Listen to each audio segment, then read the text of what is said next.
Yes! Good morning, girl. How you doing? Good morning, Rob. Yeah. From that, I can tell that you had a fantastic long weekend. Wholesome, full Tell of me a little bit family, more, full of okay? adventure, Oh. full of all the things that matter and mean the most, especially good dining experiences with the ones you love.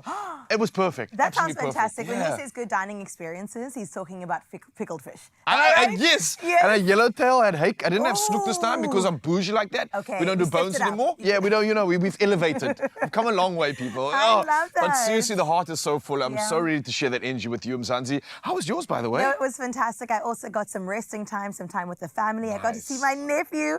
Absolutely love you, boy. And didn't have pickled fish. Still gonna, I know. It's No, blasphemy. it's How not dare official I? yet. It's not official, but my mom did pack me a little scuffed in, so I'm going to have it a little bit later on today. But this morning, Expresso fam, thank you for joining us on this long weekend. We're exploring what it really means to be strong and how often that strength begins actually with vulnerability. Absolutely. Now, there's some interesting things coming your way from the stage to the summit and from personal journeys to powerful conversations. Today's show is about showing up even when it's not easy. I know a morning like this when everybody's still tucked in bed, don't worry, you've already showed up. You've done the hard work. You tune into your Feel Good Breakfast show, and that's what we've got lined up for you. Some incredible guests coming your way. Okay, so let's start here. We're joined by award-winning actress Talia Kodesh, bringing her latest production right here to Cape Town, and then travel presenter Zahira Vadlawa, whose Kilimanjaro climb continues to make an impact beyond the mountains. Look at that. Nature boy has met his match. This is a nature girl on another level. She's traveling the world doing so many incredible things and giving you front row seats to it. So finally, we get front row seats to her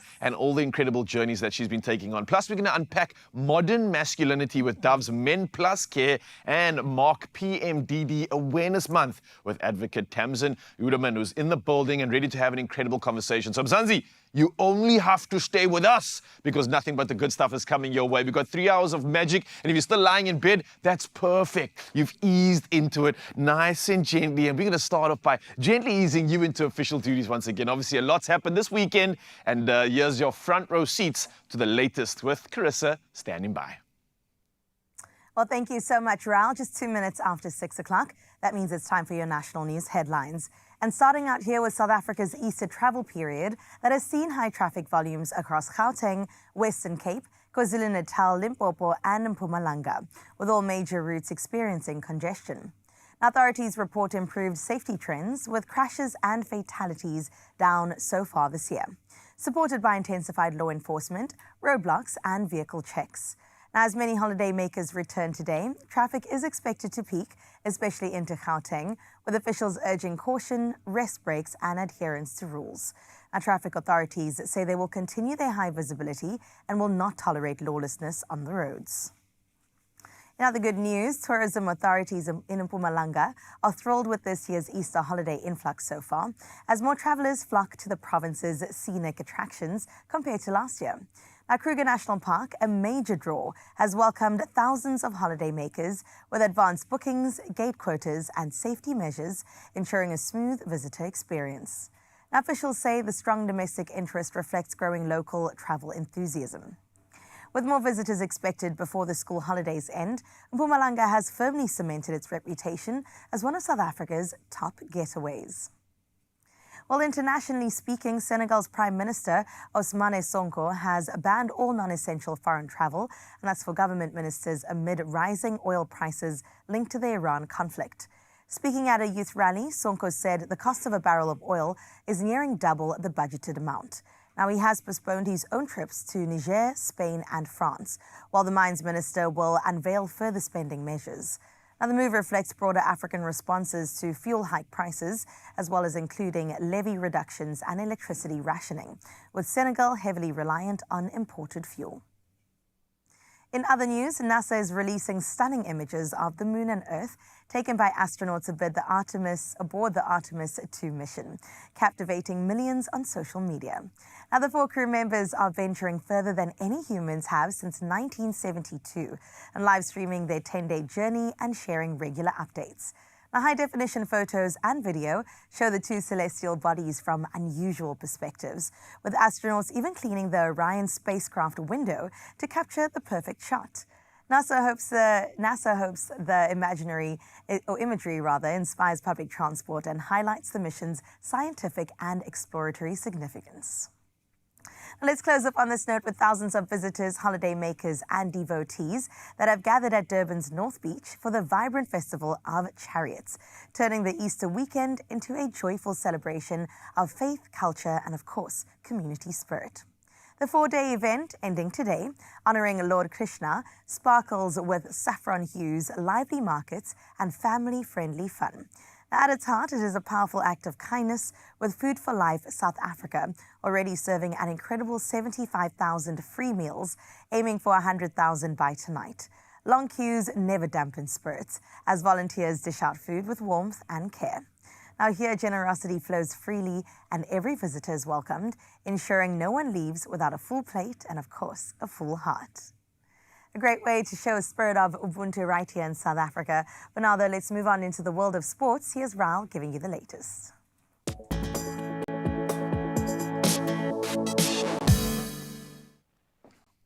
Thank you so much, Carissa. And yes, as we dive into all things sport, this weekend had a lot of action, and we're going to get through it right now, starting with cricket news.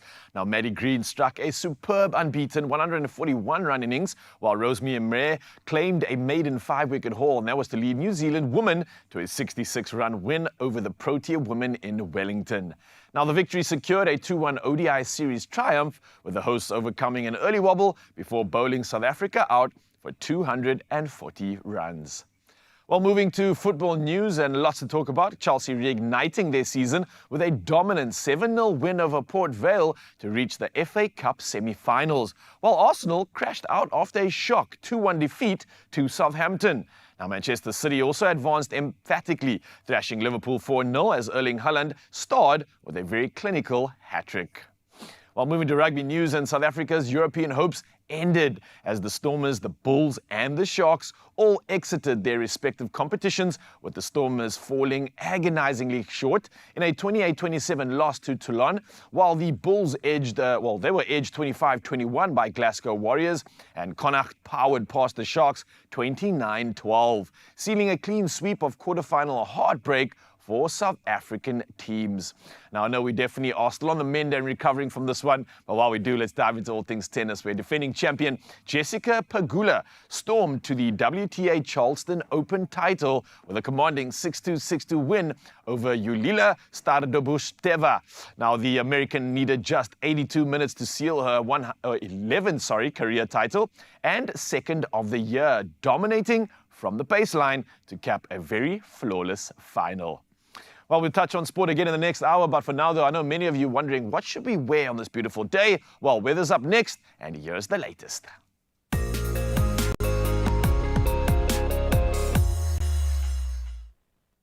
Diving into all things weather right now, and starting off in Polokwane. Now, you'll start your Monday with mostly sunny skies, temperatures starting off at a low of 18, rising to a hot 32 degrees. Going into the week, you can expect partly cloudy conditions with warm temperatures coming through, and it looks like a blessed one indeed. So make the most of this and the beautiful weather that you've been blessed with. Over to Klerksdorp next, and you can expect some partly cloudy skies today in your neck of the woods.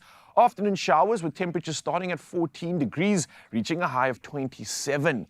Looks like good conditions thereafter, but mostly cloudy with rain forecast tomorrow at 45 degrees. Thereafter, it looks like some sunny skies coming through for the rest of the week. So get out there and enjoy the sunshine on your way.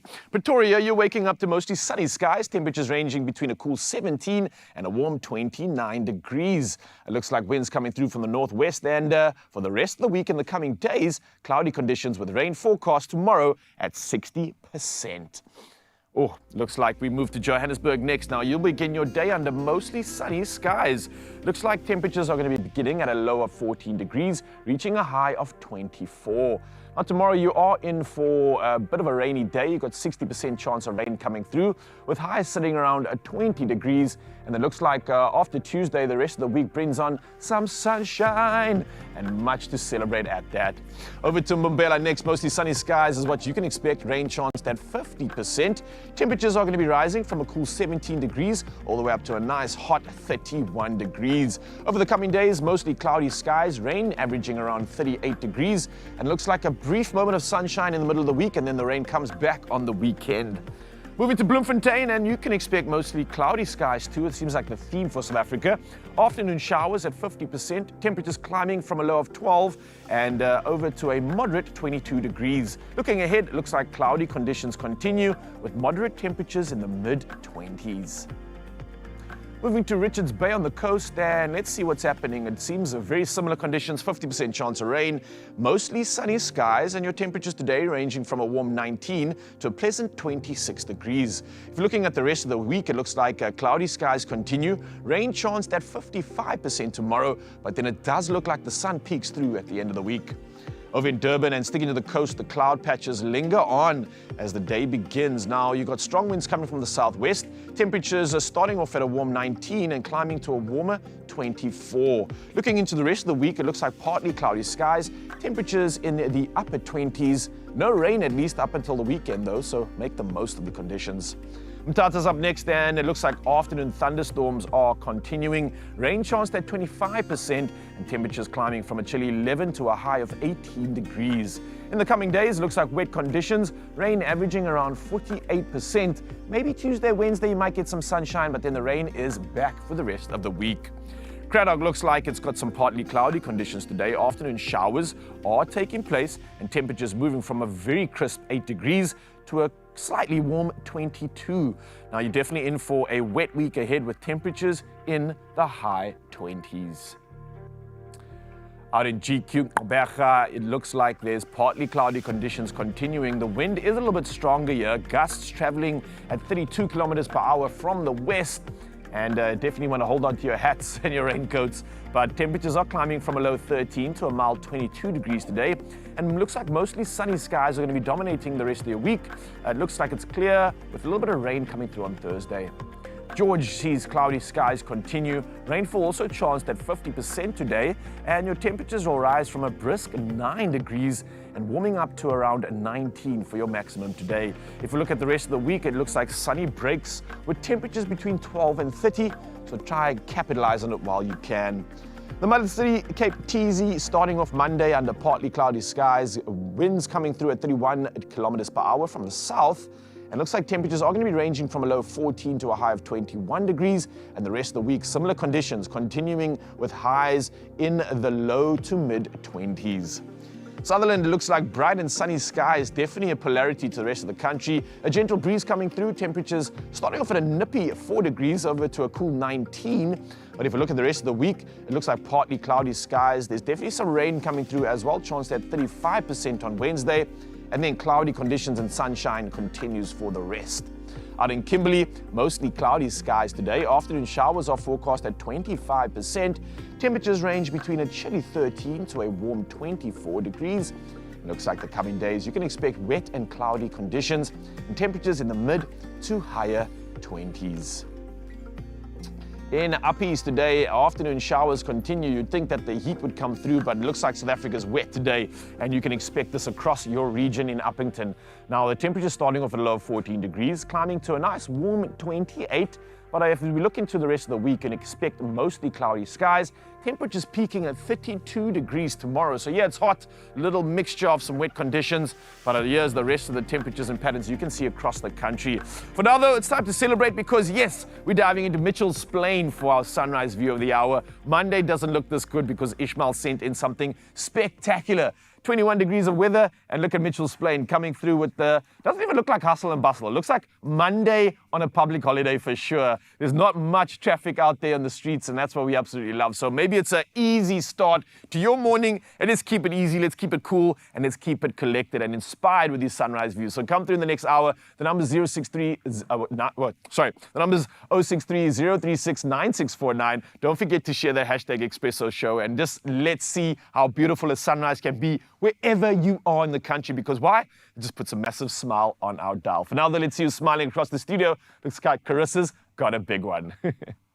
I've got a huge one. First and foremost, let me just say I miss that view. I know exactly where it is, just coming out of Bayview, heading into Rocklands, and it looks absolutely stunning. And you're right, Ryle, it's never this quiet. So it just shows you that on this public holiday or this long weekend, we definitely are enjoying some non-traffic roads. For now, though, let's get into your Monday motivation. My goodness, I need motivation to be able to speak properly as well. And it's all about talking about strength and vulnerability, which I find so incredibly important. And this motivational message is a reminder that the way we see and treat vulnerability can really shape the way we see ourselves, but also others. Absolutely. Yeah? Let's take a look at this one, and it's Get Inspired.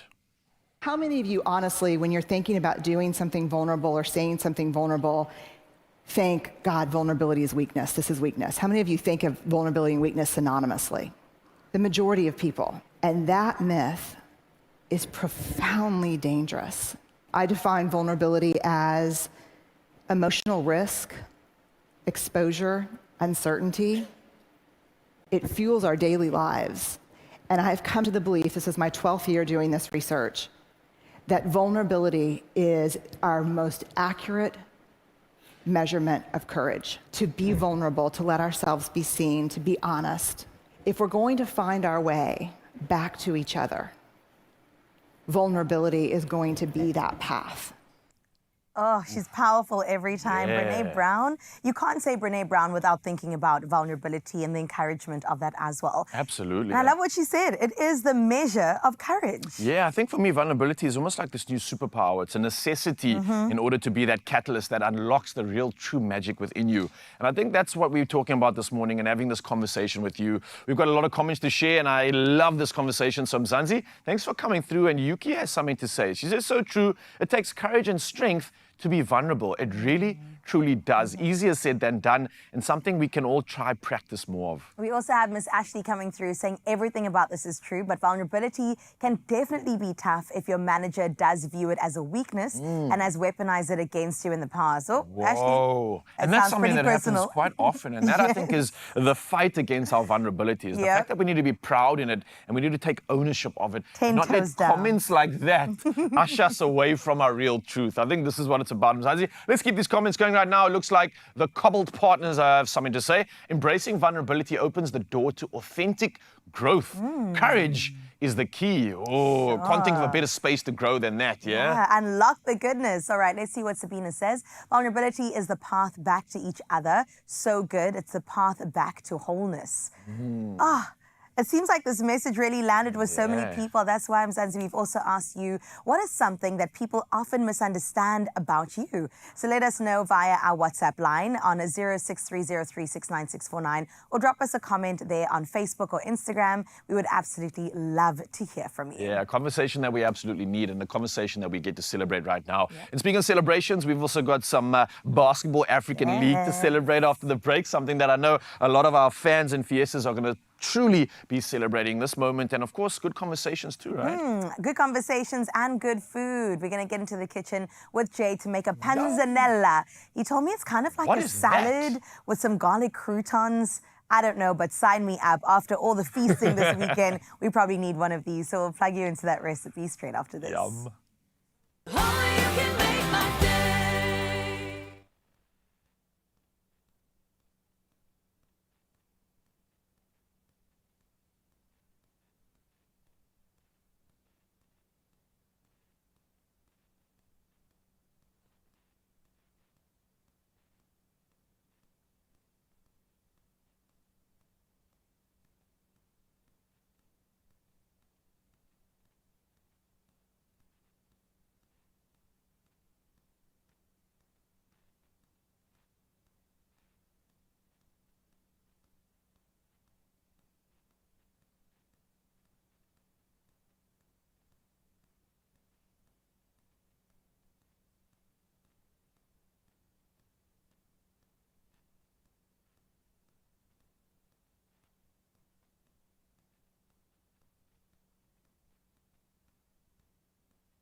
It's my feel-good breakfast show.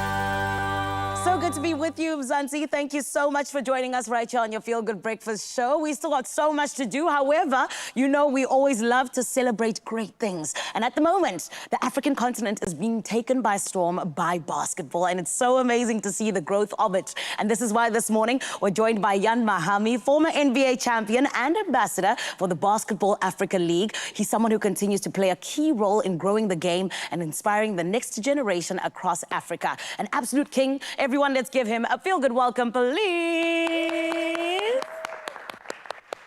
Champion, how are you? Thank you. I'm well. Thank you for this intro. Very nice. I mean, sir, it's literally just what you've done. You are a champion. And actually, before I get to anything else, I know you are good. I want to know, how is the ring doing? That's The what ring I is wanna know. doing well. and she has been doing well for many years. Yes. Can you put it up just for everyone to see? Yes. Exactly. Of course, this is from the NBA, right? Yes. When you won in 2011. Yes. That is so incredible. Thank you. And you did mention that now the BAL has also started with rings, correct? Absolutely. Last year was the first round of players, the one that I won at Hali. I've got the first ring of the BAL. Incredible. But my king, you've experienced basketball on the highest possible level. Yeah. Talk to us a little bit about that in terms of, you know, how has it really shaped your journey in terms of just coming from there and really just the role that you play in basketball and the BAL today? So the game of basketball is amazing, you know, provides so many opportunities for a young kid like me. So my dad is from Benin, West Africa. My mom is from Jamaica. Yeah. So somehow we happened to grow up between those three countries, because I also spent a lot of time in France. And, you know, I'm not going to lie, you know, this game has done so much to me. It means so much to me and my family. I started in France and quickly evolved, got drafted by the Spurs and went on and played. So it's to understand the dynamic between what we call FIBA basketball and NBA basketball, which is two different entities. And, you know, it's like coming back here, it's almost like a full circle for me, you know, which is coming back home on the African continent. And this BAL is really the collaborative effort between the NBA and the FIBA. So it's like me that have been, you know, a product of both, coming home now and being able to help and build for the next generation is truly a blessing. Talk to me about the growth of basketball, particularly in Africa. Hence, I said earlier on that it's taking the continent by storm. You know, what are you seeing as somebody who is at the top of really just allowing people to enjoy it at such a high level? It's connecting the youth, but it's also showcasing what we have best. And now with this platform, we have an opportunity to show that, no, our African players are not only athletic, but they're refined and they're doing it at home, you know? You know, the way we interact with our fans is different. The way that the energy that they give us is different. That's why, you know, in the next few years, we're going to become one of the premier league in the world. I love that. And that is exactly what I see for it as well. But talk to me now just about what you said, where you're like, we're going to be the Premier League. Yes. We're going to be the Premier League as far as, because the talent is here. You look everywhere in other leagues, you see African players and they're thriving and then doing well. So now it's about creating a platform for all of these African players to stay here. You know, we're not aspired to be a feeders league. You know, we want to retain our talent. And not only that, we also want to have a huge impact in countries and a huge impact in the whole sport ecosystem. You know, it's not only the players. You know, the BAL is also here to promote all these other jobs that are in the sport industry, like people like yourself. You know, like you have web journalists, we have strength and conditioning coaches, there's statisticians. There's so many other jobs that are around the players that we're trying to promote. That's so true. And tell, okay, you could have a career here on the continent doing things at a Pan-African level. So this type of impact, we're coming in, GDP of countries are going up. We're coming in with all type of different programs like BL for Her. We'd love to have you. I love BL for Her, yes. It's such a great platform. BL for Her is amazing for women empowerment. We also have like our BL events when we cater to like our athletes. What are they doing after their career? Come on, like yourself. Exactly. There are so many opportunities. How do they they build their brand Yeah. when, as a player, when they're actually in action. Beautiful. So there's all these programs that we have a Future Pros program when we bring kids from all across Africa. Amazing. In all our different departments, and you know, we give them exposure and work experience in a live set, like in every conference that we do across the continent. So I think this league is shaping and kind of redefining like standards as far as what sports in Africa should look like and what Yes. type of impact it should have on cities, countries, and ultimately the continent. You are literally the best ambassador. They must give you a raise. Like, I know everything now about just, you know, how basketball is growing on this continent, which I love. And the BAL is doing such a great, great job. So shout out to you. Thank you. Congratulations for all of the incredible work you guys have been doing. And we can't wait to just continue to see how it grows. Absolutely. Thank you so much. Thank you. Oh, Mzansi, do you see absolutely incredible things that are happening in the world of basketball? Like I said, it is taking Africa by storm, and we love all of the work that the Basketball Africa League continues to do. And I can't wait to see what's going to be happening throughout the years to come. For now, though, I need you to stick around because we still got goodness right here on your Feel Good Breakfast Show. Zanzan, thank you so much. Giving us the inspiration, giving us everything that we need, especially fueling us for these moments that we get to celebrate. And maybe here's another moment that you might be celebrating if you get involved. It's a chance to double your winning by playing Daily Lotto for an estimated 400,000 Rand in jackpots, and Daily Lotto Plus for an estimated 150,000 Rand in jackpots this Monday. So listen, Mzansi, don't get left behind. Here's the opportunity to buy your tickets now, and you can do it in store. There's the option on the nationallottery.co.za website. You can use the mobile app, or you can even use cell phone banking. Now, all these details are on our Expresso social media pages, so you can literally go check it out right now, which will make sure you get yourself in the running to win big. And I mean, we're talking about playing the Lotto for an estimated 400,000 Rand and the Daily Lotto Plus for an estimated 150,000 Rand in jackpots, all happening today. So all I'm going to do is take all of this. This is a bundle of good luck. Boof. I'm going to send it your way. Get involved, guys. Wait, when you said your way, did you mean our way? Because I caught it. Miss Angela caught it as well, because we're preparing ourselves for something really epic happening on the other side of this break, and that's conversation with the one, the only viral teacher that you've seen all over TikTok. I mean, come on now. Teaching us those life lessons in life sciences that maybe we didn't quite grasp when we were a student. Maybe you are a student right now saying, yes, please, I would love some more. On the other side of this break, we're definitely going to delve into all things to do with our beautiful pink lady this morning, Miss Angler. Teacher Miss Angler is coming your way. Only you can make my day. Get ready to spin and win with World Sports Betting. Every Friday morning on Expresso, one lucky viewer will walk away with up to 5,000 Rand in cash. Want in? Simply head to the competition post on Expresso's Facebook, Instagram or X pages and answer the weekly question and include hashtag World Sports Betting. Don't miss your chance to turn your Friday morning into a winning one. T's and C's apply and can be found at expressoshow.com. World Sports Betting, where every spin could be a win.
It's my feel-good breakfast show.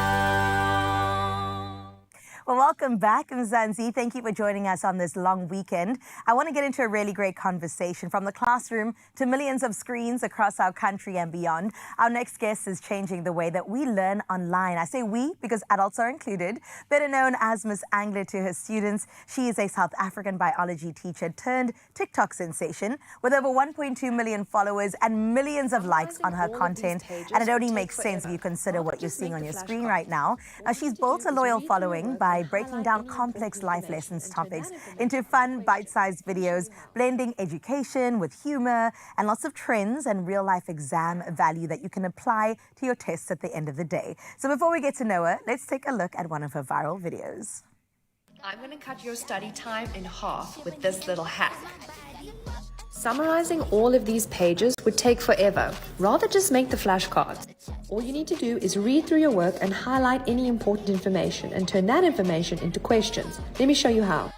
Let's say we want to know, how is blood pressure maintained? Well, that's our question, so we're going to write it on our card. Now that we have the question on the front, we're going to put the answer on the back. I'm going to take that from our list in our notes. What happens if the answer is really long on the back? Well, I have another technique to remember long lists. And that is the cliffhanger that we all need because we want to know more. And that's exactly why we brought her in today. Everybody give her a feel-good welcome. It's Miss Angler. Come on. Thank you for joining us. Thank you for having me. All I'm saying is bio was my favorite subject. But if I had the hacks that you just gave me, 80%, 90%, I definitely would have gone into being an A+ student. But beyond the viral moments that, of course, we've just seen now, I know that your goal is really simple, and that's to bring quality education to everybody. And it's the best way to do it online because people have access to it, right? So since building your following online on YouTube, on Instagram, and on TikTok, I'm really curious when you realized that this was taking off, this was becoming something big. I feel it's difficult to put a little pin into exactly when it happened, but I know it was around just after COVID in about 2021, I had put out a video that went really viral, but it was touching on a pain point for many pupils, which was they weren't able to create a study timetable, like when to study what. And at the time, I didn't realize that I was leaning into such a heavy pain point that created such buzz. But it kind of took off from there, and I thought, okay, I'm helping a lot more students than I thought I was, and it just kind of snowballed from there. Sure. And it's a pain point that we still have today because time management is a big deal that even us adults have to deal with. But what made you start this in the first place? You're saying post-COVID, so did something happen around then? Yeah, well, COVID obviously kept us all at home. We didn't have access to our pupils, and I teach a very privileged school, so we had a lot of access to resources, internet, data usage, but I realized that a lot of South African pupils didn't have that at all. There was a lot of panic at the time, and I had just started my TikTok. I had a tiny little following, and I had just gotten the ability to go live, and I asked a very random question, you know, those like car TikToks where people sit in their cars and they just like ask a random question. I asked my followers, if I go live, will you come and do a little revision lesson with me before the final matric exam? I know there was a lot of panic in the group chat because a lot of children hadn't seen their teachers for more than 6 months. Sure. And I was pleasantly surprised. I had hoped that 8 or 9 children would have shown up. It kind of makes me think a little bit of, you know, the story of like throwing the starfish one at a time. If I could just help one child at a time, that would be worth it. But about 4,000 children showed up to the live. 4,000? Yes, I know. I was blown away. And we had a lovely, productive lesson. I answered all of their last-minute questions before the exam. And I think that's when I knew, okay. There's a need. There's a need, yeah. 4,000, yeah. That would for sure change your mind about everything. But I love the fact that you bring in entertainment as well as education. We just saw you dancing on our screens right now. How do you sort of find that balance between the two? It's a very fine line. It's tricky. But I think that being on TikTok as a teacher has allowed me to stay on trend with my pupils. There's a way to like communicate with them and connect with them. But I also treat my work on TikTok like I'm teaching. So I'm not just posting for content's sake. I always have a reason behind what I'm doing, even if it's just showing that teachers are human, we make mistakes, we also have a sense of humor. But at the same time, there's also all of my study content that I try and also make it bite-sized and approachable for children, because I think sometimes children find their teachers intimidating, and I want to try and dispel that myth. Of course. And I think that's so helpful to closing the gap as well, because then I feel vulnerable enough to ask you questions, to say this is where I'm struggling, which I know from also studying, that was a point that I, especially in mathematics, I said, I'm just going to struggle on my own because there's no way that I can even approach my teacher. So what has been one of the most rewarding moments for you, I'd have to ask, or even feedback that you've received that's been a bit mind-blowing? It's hard because there's been so much. Yeah. I've been actually overwhelmed. Everything from the comment sections to the emails I get from pupils. And I didn't realize I was helping this many children at the time. But from the smallest comment that says thank you to these long emails I get from children from other countries as well in the African continent that is watching my content. Right. I think I am a supporter of the underdog. So when I get those messages from those children that say, thank you, I'm finally passing, or thank you, I got that distinction, I got into university, and especially I get to see children now 5 years later, because I started 5 years ago. They're like, I've graduated, I have a degree now, thank you. It's, you know, you contributed to that journey, and that's what it makes it worthwhile for me. Absolutely. Okay, so we've got a topic about vulnerability happening on the show today, inspired by Brene Brown. And I'm really curious about your stage of vulnerability in posting online, because you've got so many eyes on you across multiple platforms. Then, of course, you've got your teaching job, which is IRL versus URL, right? Do you find yourself overcoming moments of anxiety or anything before posting? Oh, absolutely. Yeah? Like, it's so funny that being filmed on a small little camera makes you feel so vulnerable. You could be in a whole classroom in a school hall with 1,000 children looking at you, and I don't feel as vulnerable sometimes as I do as this tiny little camera filming me. But I do think vulnerability, as I said, is important for children to see in their teachers. I'm taking a risk by posting and by putting myself out there, but I want them to kind of do the same. I want them to see it as, if she can do that, I can do it. I can put myself out there, be vulnerable, show that also as a teacher, I have weak points as well. And I think my children enjoy that. They know that I'm not this perfect being. I'm not pretending to be this ultimate teacher that knows everything. And they also teach me a lot as well, too. Oh, that is beautiful. It also provides that space for authenticity, which I think you embrace so beautifully. So please continue doing what you're doing. One day you're going to have adult lessons as well. And we're going to sit there with our notebooks taking notes. It's Miss Angler, y'all. Please go ahead and follow her. YouTube for the longer form content, TikTok and Instagram for those bite-sized pieces. And make sure that you set your children on the right track. For now, though, we're heading into the kitchen to fill our tummies. Okay, officially, I'm actually upset because where were you when I was in school? I would have needed all these tips and these skills. But listen, I've got someone and an aficionado in the kitchen to help us with anything else that we need. We're talking about Chef Jay, and listen, we've got something spectacular for you. I don't want you to have any of those leftover Easter breads going to waste, because we're going to be going rustic with something special. We're going to be tearing up our leftover bread into craggy, irregular pieces. We call it rustic. Now, these golden crannies are designed to catch all the zesty vinaigrette and fresh tomato zhoosh. The fact that this thing is transforming your leftovers into something ultimate, it's a seasonal panzanella. And Jay in the studio is here to show us exactly how it's done. And man, I know you had such an incredible Easter. Are you still coming off the high? Dude, what a beautiful weekend. You know, it started off really emotional for me. Being away from family around this time is always difficult. But I have an amazing bunch of who I call my chosen family, and you guys are part of that. And they lifted me up, and we had such an incredible day yesterday. So I'm I love the song. Can I get another hug for that, bro? The family continues right here on your Feel Good Breakfast Show. So yes, you family watching right now, let's continue with some of the cheers and the vibes. And I know many people are kind of tired of the weekend. Oh, they're entertaining. And they're tired of pickled fish. They're tired of crustaceans. Lots of chocolate as well. Yeah, let's get into something a bit fresher. I think so, and I think it's Monday, that? a fresh, zesty start. Let's put this one together with absolute ease. Jay, how are we doing it? Total ease. stale bread, we've all been there. Yes. You know, we've all been there. We've overcommitted. We've bought a sourdough that's just way too many big. times, you know? man, too many times. Way too many times. So we're going to start off by making these garlicky croutons. Nice. Okay. You don't have to fuss around chopping them into perfect chuck it squares, in there. all of that. So you just, rip it Cool. apart. This is almost like the start of my mom's frikadel making. You know, it kind of starts the same, old bread, and then you do something with Yeah, it. or, baboti also. Ooh, yeah. You soak stale bread with milk. But So- those are things that we used to, and this is something new, and this is something I'm going to be paying attention to because I like the fact that you're using the word rustic. That always piques the interest. Like, oh, rustic, okay, I'm in. Yeah, What's next? rustic is a term that us people in the kitchen like to use when things don't go our way. It's not perfect.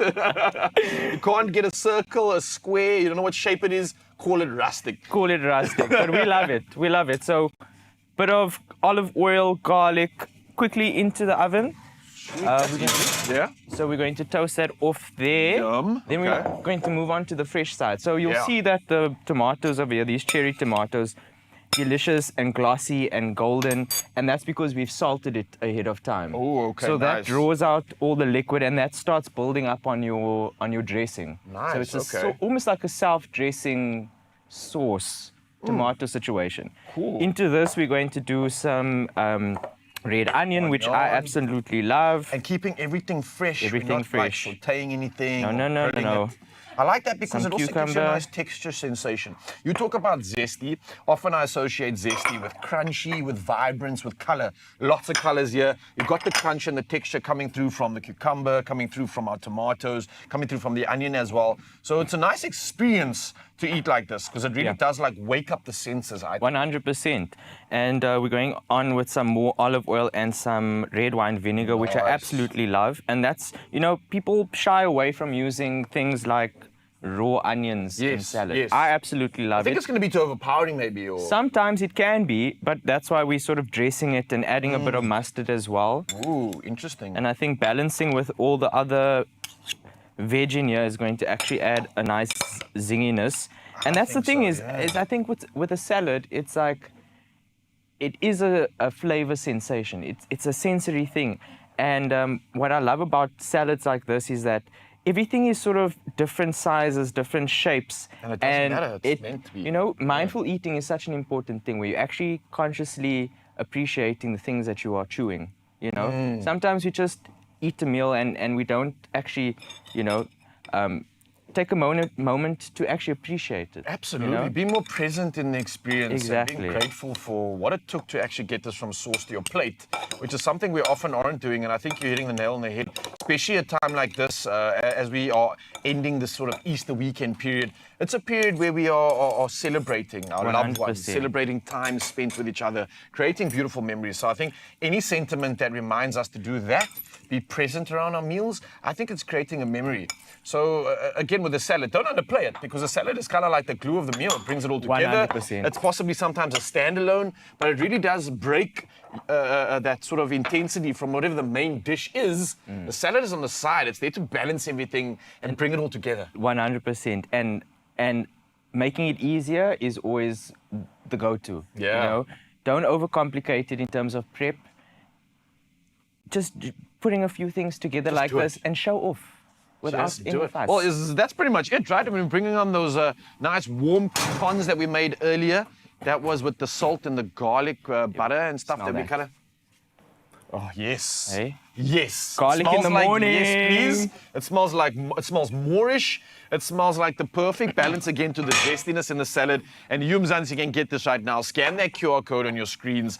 As simple as this conversation was, is as simple as you can make this recipe. And it's all about intention. It doesn't have to be perfect, but it's got to be done. So, I can't think of a better way to have a good conversation around a meal like this. And speaking of a good conversation, let's usher in the conversation about vulnerability. It's the theme of today. It's the theme of how we really truly find our power. And it's something way easier said than done. So vulnerability is at the top of the list. Straight after this, Mzansi. And this conversation is going to get interesting indeed. Well done, Jay. This looks delicious. Nice. Oh, you can make my day.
It's my feel-good breakfast show.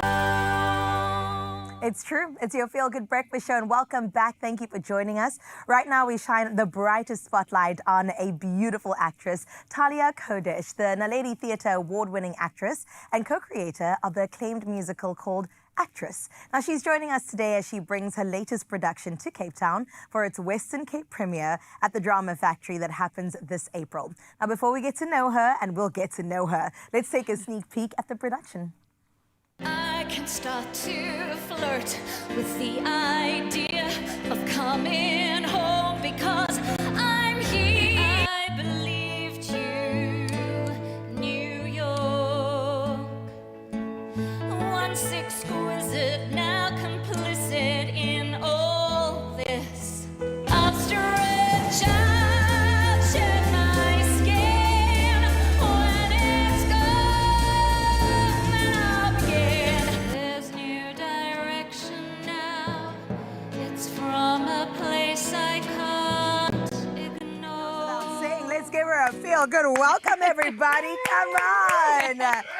Talia. So we were just having a moment where I said, are you the only one that's acting for the entire time? You said there's one other person. And this person is? His character's name is Random Props Guy. Random Props Guy. Yes, the brainchild of my co-writer. We thought, how am I going to act and move the set and get the props? And he was like, we need another character. Of course. But let's talk about Actress, right? It is written by you, it stars you, and I really want to know the inspiration behind it, what inspired you to create this story, and just kind of have this experience of juggling all these roles at one time. Well, it's a very, very long story, which I'll sum up in 2 seconds for you. I always wanted to sing original music, and us actresses were like, one day I'm going to do a one-woman show. You know, that's our sort of trajectory. And I contacted Bruce when I found out that he was a beautiful songwriter. And I said, hey, do you want to write the music for me? And he said, yes, absolutely. Of course. And then he asked me what the show is about. And I said, I don't know. I didn't think that far. I don't know. Exactly. I love that. Yeah. So tell me a bit more about your collaboration with Bruce Dennell. How did this come about? Where did you guys meet? And do you believe that collaboration really is the key when it comes to creativity? Oh, absolutely. Yeah. Absolutely. So we met many, many years ago. He's a writer, journalist in the industry as well. And I've known him for very many years. And then when he agreed to write the music for me, we met once a week at a coffee shop. And he was amazing. He held me accountable. He said, I love that. you know, this is not going to land up at the bottom of a drawer somewhere. Creatives sometimes need that, you know? Oh, yeah. I mean, it's all up here. It never gets out. So, and then we did that for about 1.5 years. We met once a week, and we just slowly worked through what we then decided on. We'd just write what we know, which is the story of being an actress and then becoming a mom and that, I guess. Wow. So that's the trajectory of the story. Yeah. You are an actress that becomes a mom, and then, or you're going to give too much away? Oh, yeah, no, we don't want spoilers. No spoilers, no spoilers. You have to go and watch it, obviously. Now, as a performer, a dancer, you've got incredible arms, by the way. A writer, she's got some dancer's arms. What was some It's all of the writing. You know what I'm saying? What were some of the biggest challenges that you really faced when putting this together? Well, the first challenge, I guess, was, is it going to be good? I don't know. Will people come? Will they like it? And we just stuck to, what is this about? Yeah. It's about storytelling. It's about themes. It's not about me. I draw from my experience because it's what I know. Yeah. But it's about being human. And it's amazing we're on the theme of today, which is vulnerability, and that's what the show is about, actually. I always think about acting, it is like the highest form of vulnerability, right? It has to be. You have to suspend everything you know and just be there in the moment. Yeah, yeah. And then put yourself out there for an audience to just either spit you out or enjoy you. There you go. That's not to scare you. No, they enjoyed. They enjoyed. Tell me, how's the run been so far? Because right now you're into the Western Cape leg of it. Yes. We're so excited to be here. Oh my goodness. It's been wonderful. I mean, the first time we did it in 2003, in 2023 in Joburg, we really were not sure at all. And the first few shows we were playing to 10, 15 people in the house.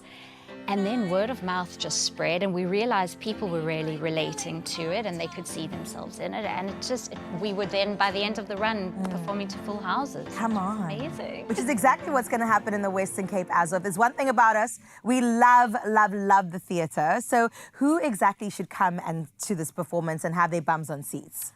Anybody. Anybody. Anybody. Even though it's about an actress, woman who becomes a mother. I had, in the very first run, I had a man in his, I think he was in his 50s at the time, who had nothing to do with the theatre, come to me afterwards. You could see he had been teary.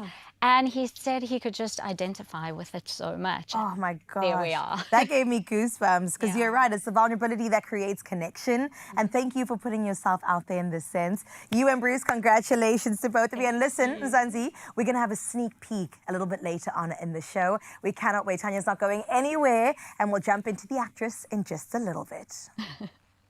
Find relief and feel better with Alsanic.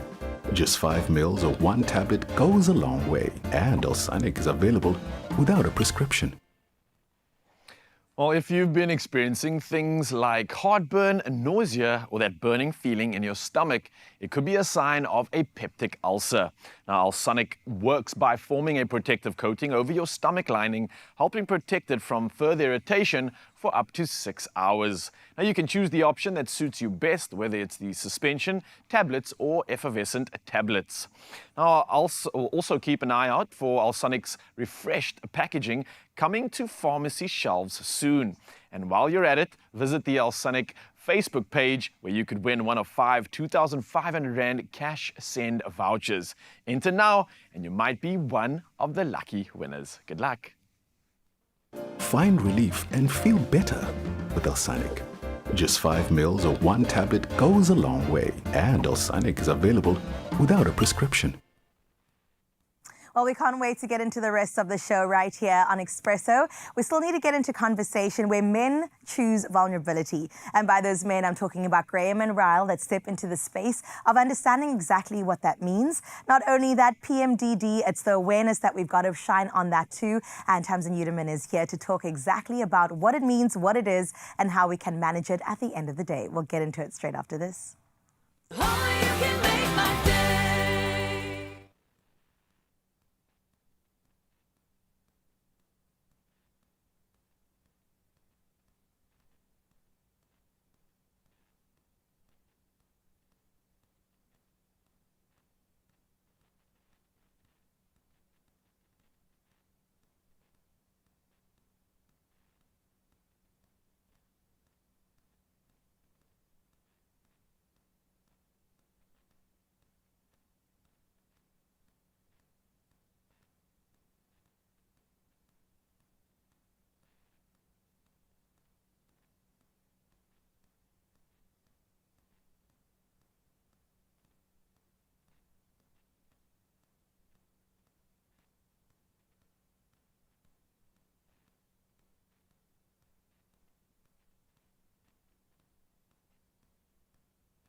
It's my feel-good breakfast show. Beautiful people, welcome back. Mzansi. Monday's feeling so good thanks to you joining us. And that's why we love to have these conversations. And a very fitting one at that is what we set up for you this morning. We asked you the question about what is something that people often misunderstand about you. Now, this is also ushering in the conversation about vulnerability, which has been a big theme this morning. But besides that, we've had so many comments and so many replies. I'm going to tuck into it right now with Dwayne Klaassen coming through first saying, "Good morning. People often misunderstand my quiet moments as me being distant or unfriendly, but I'm actually just taking everything in and thinking deeply. Once you get to know me, you'll see I've got a lot to say and a big heart too." Dwayne, I feel you, man. Often we're not afforded the time to really think and process these days. Everybody just expects the answer now, immediately. I think we need time to allow ourselves to actually be us. Love this comment, Dwayne. Thank you. And it looks like we got some more. We got Shakur Lucas says, "Good morning, my Expresso family. For me, it's the misconception when I'm serious about my work. I am a serious person all the time. However, I can be incredibly focused on my mission, but I also value a good laugh." I think we mustn't confuse seriousness with focus. Someone that focused is someone that knows exactly what they want. Their eyes are on the prize. I'm loving these conversations, Mzansi. Keep it coming right now. I think there's a lot that I would bring to the forefront if you ask me what people misunderstand about me. And that's especially the fact that I actually really admire and value alone time. Quality time for me means time in isolation, time away from the chaos and people. It's not because I hate people. I absolutely love them. But we need balance, and that's my polarity that allows me to fuel myself for the day and to be on the face of a credible show like your Feel Good Breakfast Show. So there's a lot that I want to know from you, Mzansi. Keep this conversation going right now. We want to hear the comments. And I think about now, though, it's official time for duties once again. And Carissa's got the latest. Well, thank you so much, Nature Boy. Let's get straight into it. It's just gone 7 o'clock. We start out with your national news headlines, where eThekwini Mayor Cyril Xaba has welcomed an Easter long weekend, during which 1.2 million visitors enjoyed the city without major incidents, far exceeding expectations. Now, officials project tourism spending close to 1 billion rand as pre-booked trips, family beach outings and surfing drew large crowds. Ilembe Enterprise Manager Tobile Omalo says all 23 beaches were open with ideal conditions, reflecting strong domestic and international interest. With most holidaymakers returning today, authorities warn of heavy traffic along the N3 corridor as the province wraps up a record busy and prosperous holiday period. In other news in our country, South Africa's Easter travel period has seen high traffic volumes across Gauteng, Western Cape, KwaZulu-Natal, Limpopo and Mpumalanga, with all major routes experiencing congestion. Authorities report improved safety trends, with crashes and fatalities down so far this year, supported by intensified law enforcement, roadblocks and vehicle checks. As holidaymakers return today, traffic is expected to peak, especially into Gauteng, with officials urging caution, rest breaks and adherence to rules. Now, traffic authorities say they will continue their high visibility and will not tolerate lawlessness on the roads. Let's take a look at your international news making headlines now, where thousands of worshippers gathered at St. Peter's Square yesterday to hear Pope Leo XIV deliver his first Easter Mass address as pontiff. The US-born Pope urged those with the power to unleash wars to choose peace, calling on the faithful to abandon desires for conflict and domination. In his Urbi et Orbi blessing, Leo reflected on Christ's non-violent resurrection and also paid tribute to his predecessor, Pope Francis, who gave his final address on Easter Sunday last year, hours before his death. Easter is the most important date in the Christian liturgical calendar. Meanwhile, Senegal's Prime Minister Ousmane Sonko has banned all non-essential foreign travel for government ministers amid rising oil prices linked to the Iran conflict. Now, speaking at a youth rally, Sonko said the cost of a barrel of oil is nearing double the budgeted amount. He has postponed his own trips to Niger, Spain and France, while the mines minister will unveil further spending measures. Now, the move reflects broader African responses to fuel price hikes, including levy restrictions and electricity rationing, with Senegal heavily reliant on imported fuel. For your 7 o'clock news, let's close off here with a brave little legend who's being remembered in a big way, as the statue of Magawa, the heroic mine-detecting rat, is unveiled in Siem Reap, Cambodia. Now, the African giant, poached rat, trained by a popo, spent 5 remarkable years sniffing out more than 100 landmines and clearing over 141,000 square meters of dangerous ground, making life safer for thousands. Awarded the prestigious PDSA gold medal in 2020, Magawa became the first rat to earn the honor for his life-saving work. Though he passed away in 2022, his legacy lives on, inspiring hope as Cambodia pushes toward a mine-free future by 2030. On that note, we finish off your 7 o'clock news. We'll check in again at 8 o'clock. But now, though, let's check in with your sports.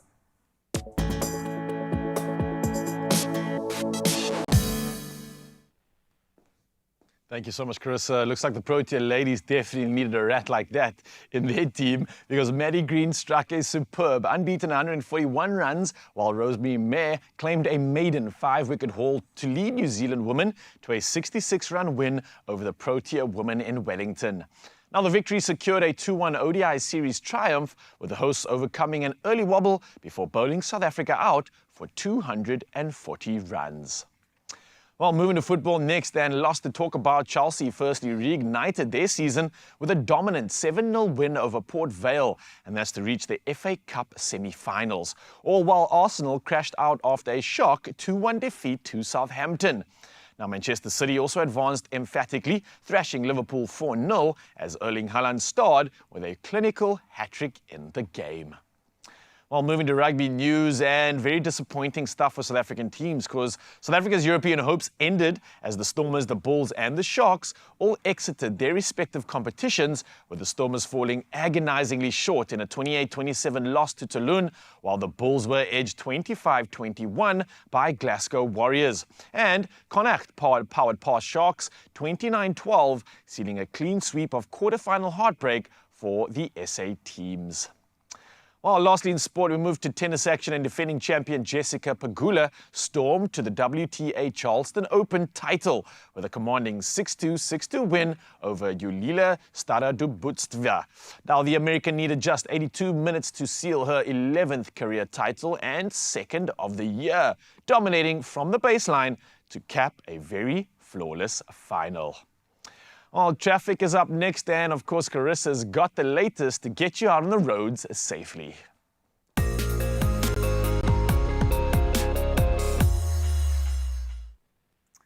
Well, thank you so much, Raul. Let's get into your weather. We've got one, or at least traffic, we've got one incident to report on out in KZN in Durban.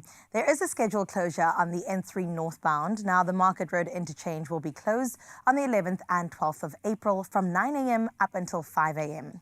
Or at least, 9 p.m. up until 5 a.m.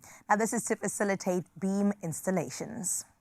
Well, that is the last bit of traffic for now. Let's get into your weather for 7 o'clock.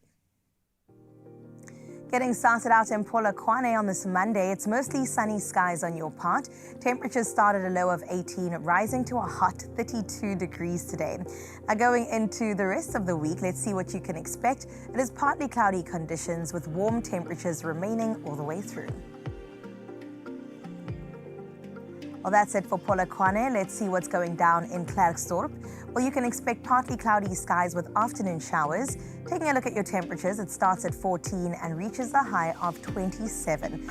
Nice warm day for you. Looking at the week ahead, though, it'll be mostly cloudy with rain forecast tomorrow, sitting at a 45% chance. Well, into Pretoria we go next, where you're waking up to mostly sunny skies. Temperatures range between a cool 17, but then it heats up nicely to a warm 29 degrees. In the upcoming days, cloudy conditions with rain forecast tomorrow will come your way at 60%. From Pretoria, we move into Johannesburg, where in the City of Gold, you'll begin your day under mostly sunny skies. Temperatures beginning at a low 14, but then reaching a high of 24.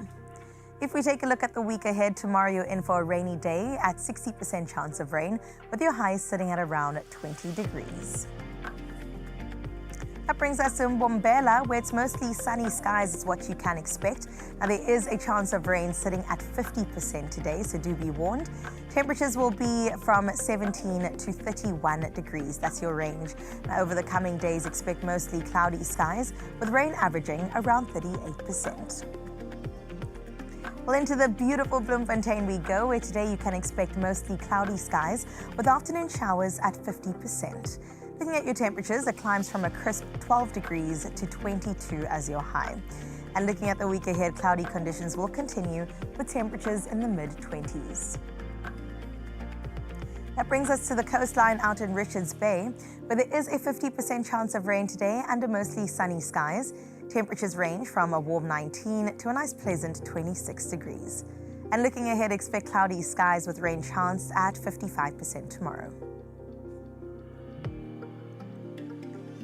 Let's see what Durban's giving today. Well, it's cloud patches that linger as the day begins with strong winds from the southwest. Temperatures start at a warm 19, climbing to an even warmer 24.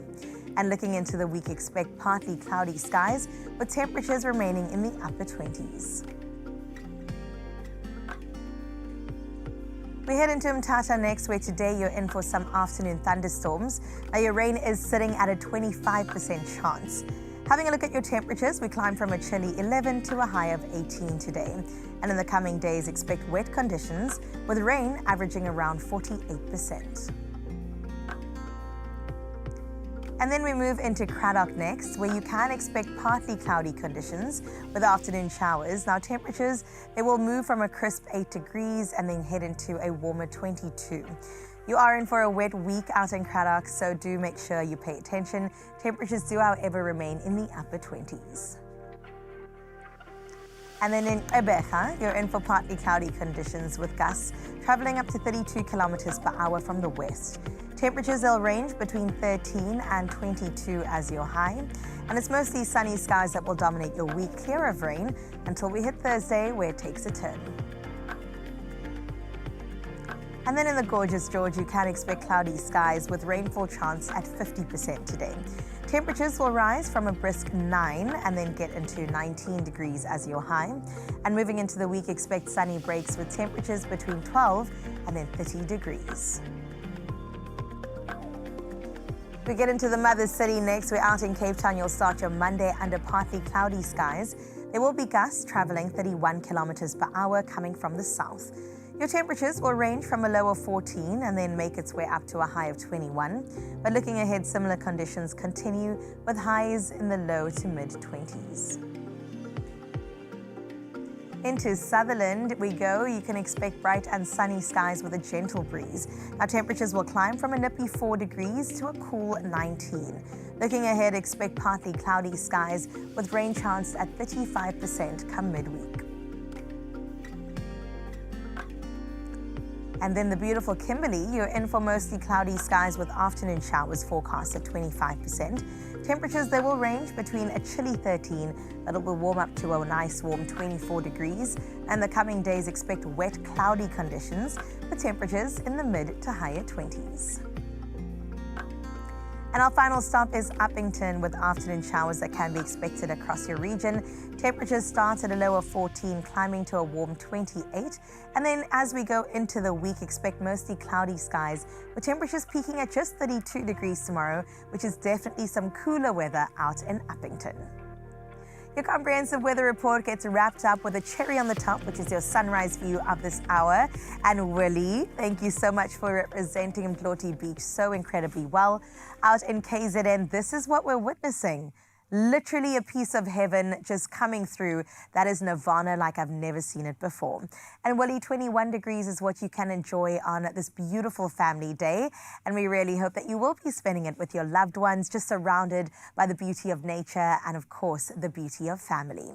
But if you think you can do any better, we've got one more to get into. We've seen Cape Town. We've now seen KZN. Let's see where we'll head to next on this number 063-036-9649. We'll see you at 8. Ooh, I don't want to go anywhere after that sunrise view. KZN looking incredible. Thank you so much for sending it in. And we got another hour to go before we see another one. So let's elevate that. Let's see if we can beat this view. But it really, truly does look like positivity, it looks like power, and it looks like inspiration out in KZN. And I think that's what the conversation is bringing up next. Myself and G-Man are going to bring in one of a vulnerability, and I think this is truly where power lies, in a space where we are quite afraid to sometimes go, and we're going to usher in exactly that. Also, I see Tamsin has just joined the building, chatting about PMDD, something that a lot of us need to find out more about and bring in some good conversation. So that and a whole lot more is coming at you just after this.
It's my feel-good breakfast show.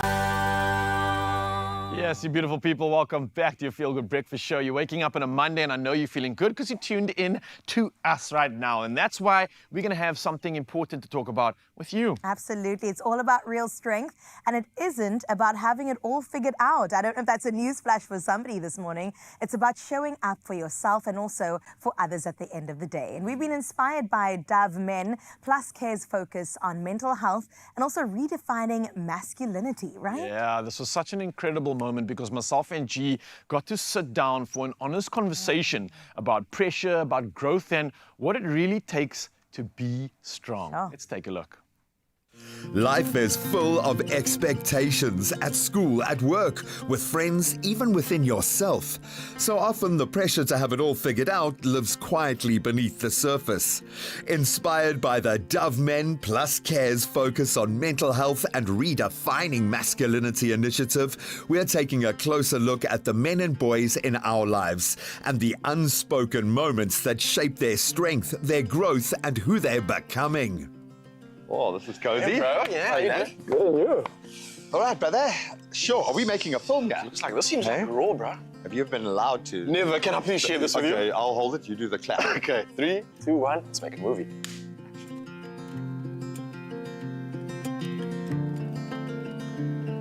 I kind of think that Ryle was a a gift given to me at a critical phase of my life. And he always laughs about this, but to place it in context, when I was kind of returned to the real world after being in this pain bubble for 8 months after my back op, they couldn't do any rehab. I was left in this hole. Just getting out of bed in the morning was hectic. And of course, the first person I get to plug into is this Anunnaki alien species of a human being. But so from presenter search to becoming that anchor in the most real sense in the real world, mind-blowing, mind-blowing. I don't know where I'd be if he hadn't come into my life. Simple as that. Firstly, I didn't even know that that was the true impact of the energy of the presence. So I don't know, that's an honor in itself. But the weirdest thing for me is that I've always not been able to place G in terms of like, is he a brother? Is he an inspiration? Is he a father figure? Is it an uncle? I'm so old. But the weirdest thing for me is that I think I started in the space amongst the chaos in a very strange transition in my life, trying to almost become a man, meeting someone that is imperfectly perfect. And I can't say that with more passion, seeing someone that you look up to have real human emotions, that expresses pain, like that feels more than I thought a man should feel, but the way that you take on emotion, express it, deal with it, you feel in such a beautiful way that I think I've had such an obscure understanding of what it is to be a man until realizing this is what it is.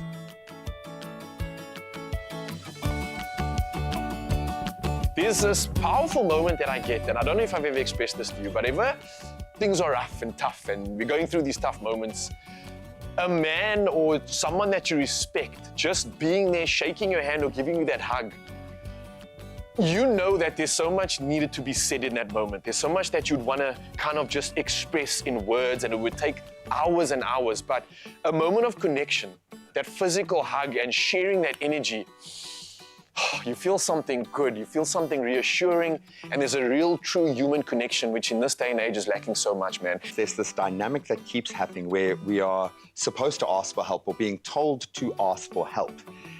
But it's a disempowering process for a man to go through when he's at his lowest point, trying to find something redeemable, something empowering, something that will prompt action within himself when he feels like he can't act.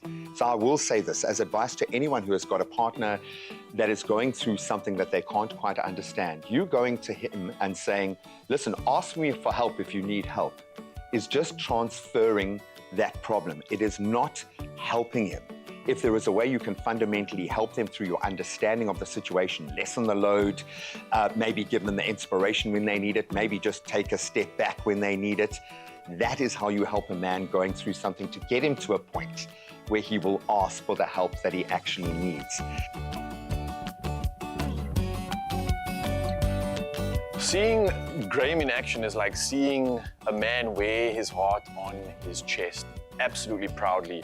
And it's a heart that has hands, that seems to, wherever this heart goes, just grab everybody around it and say, come in here, it's nice and warm, it's comfy, it's cozy, relax, chill, I got you. You're such a carer. So beautifully, man. It's empowering to see it.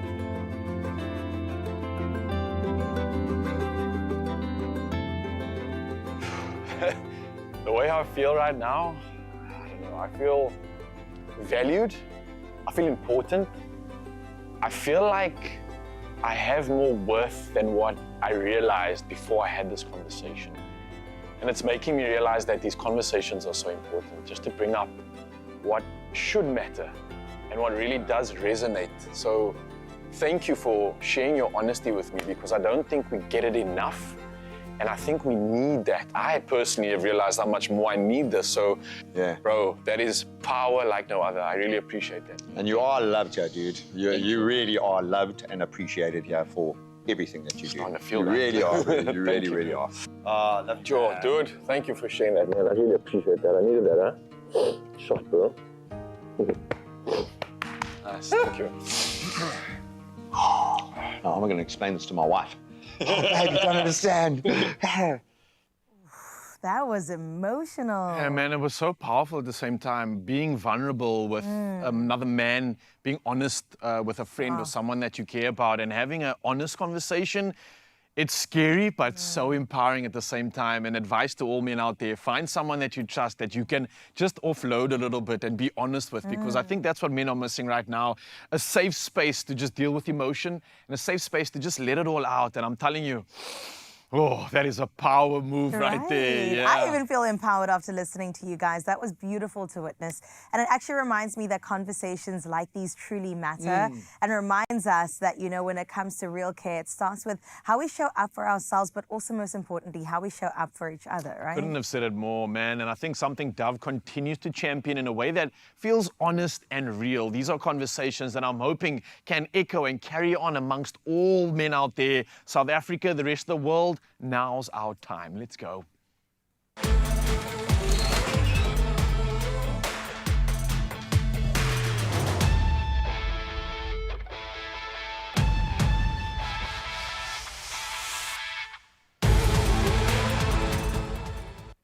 Alrighty, so let's switch gears right now and talk about how you can get some moolah in your pockets, because we want you to double your winning chances by playing Daily Lotto, and that's for an estimated 400,000 Rand jackpot. And then there's more. Daily Lotto Plus for an estimated 150,000 Rand jackpot today. Yeah, these are the numbers I like to hear about. So listen, let's get involved in this one. Don't get left behind. Now we can buy our tickets in store on the nationallottery.co.za website. There's the mobile app, and we have the option of cell phone banking. Absolutely. Now, all these details are all over our Expresso social media pages. Go and check them out. You can find us at Expresso Show and get yourself in the running to win big by playing Daily Lotto for that estimated 400,000 and Daily Lotto Plus for an estimated 150,000 Rand jackpot that goes down today. You got to play now. Come on, we can win lots of moolah. Get involved in Mzansi and good luck. But for now, though, we've got nothing in terms of luck, but just more inspiration, I'd say. Firstly, Tamsin is standing by to usher in an incredible conversation around PMDD. You don't know about it? Well, stick around, because it's something that you need to find out about and have a good conversation about too. And I did promise you a performance by Talia. She is still standing by, and we get into one of her incredible performances from actress. We get into that straight after this.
It's my feel-good breakfast show.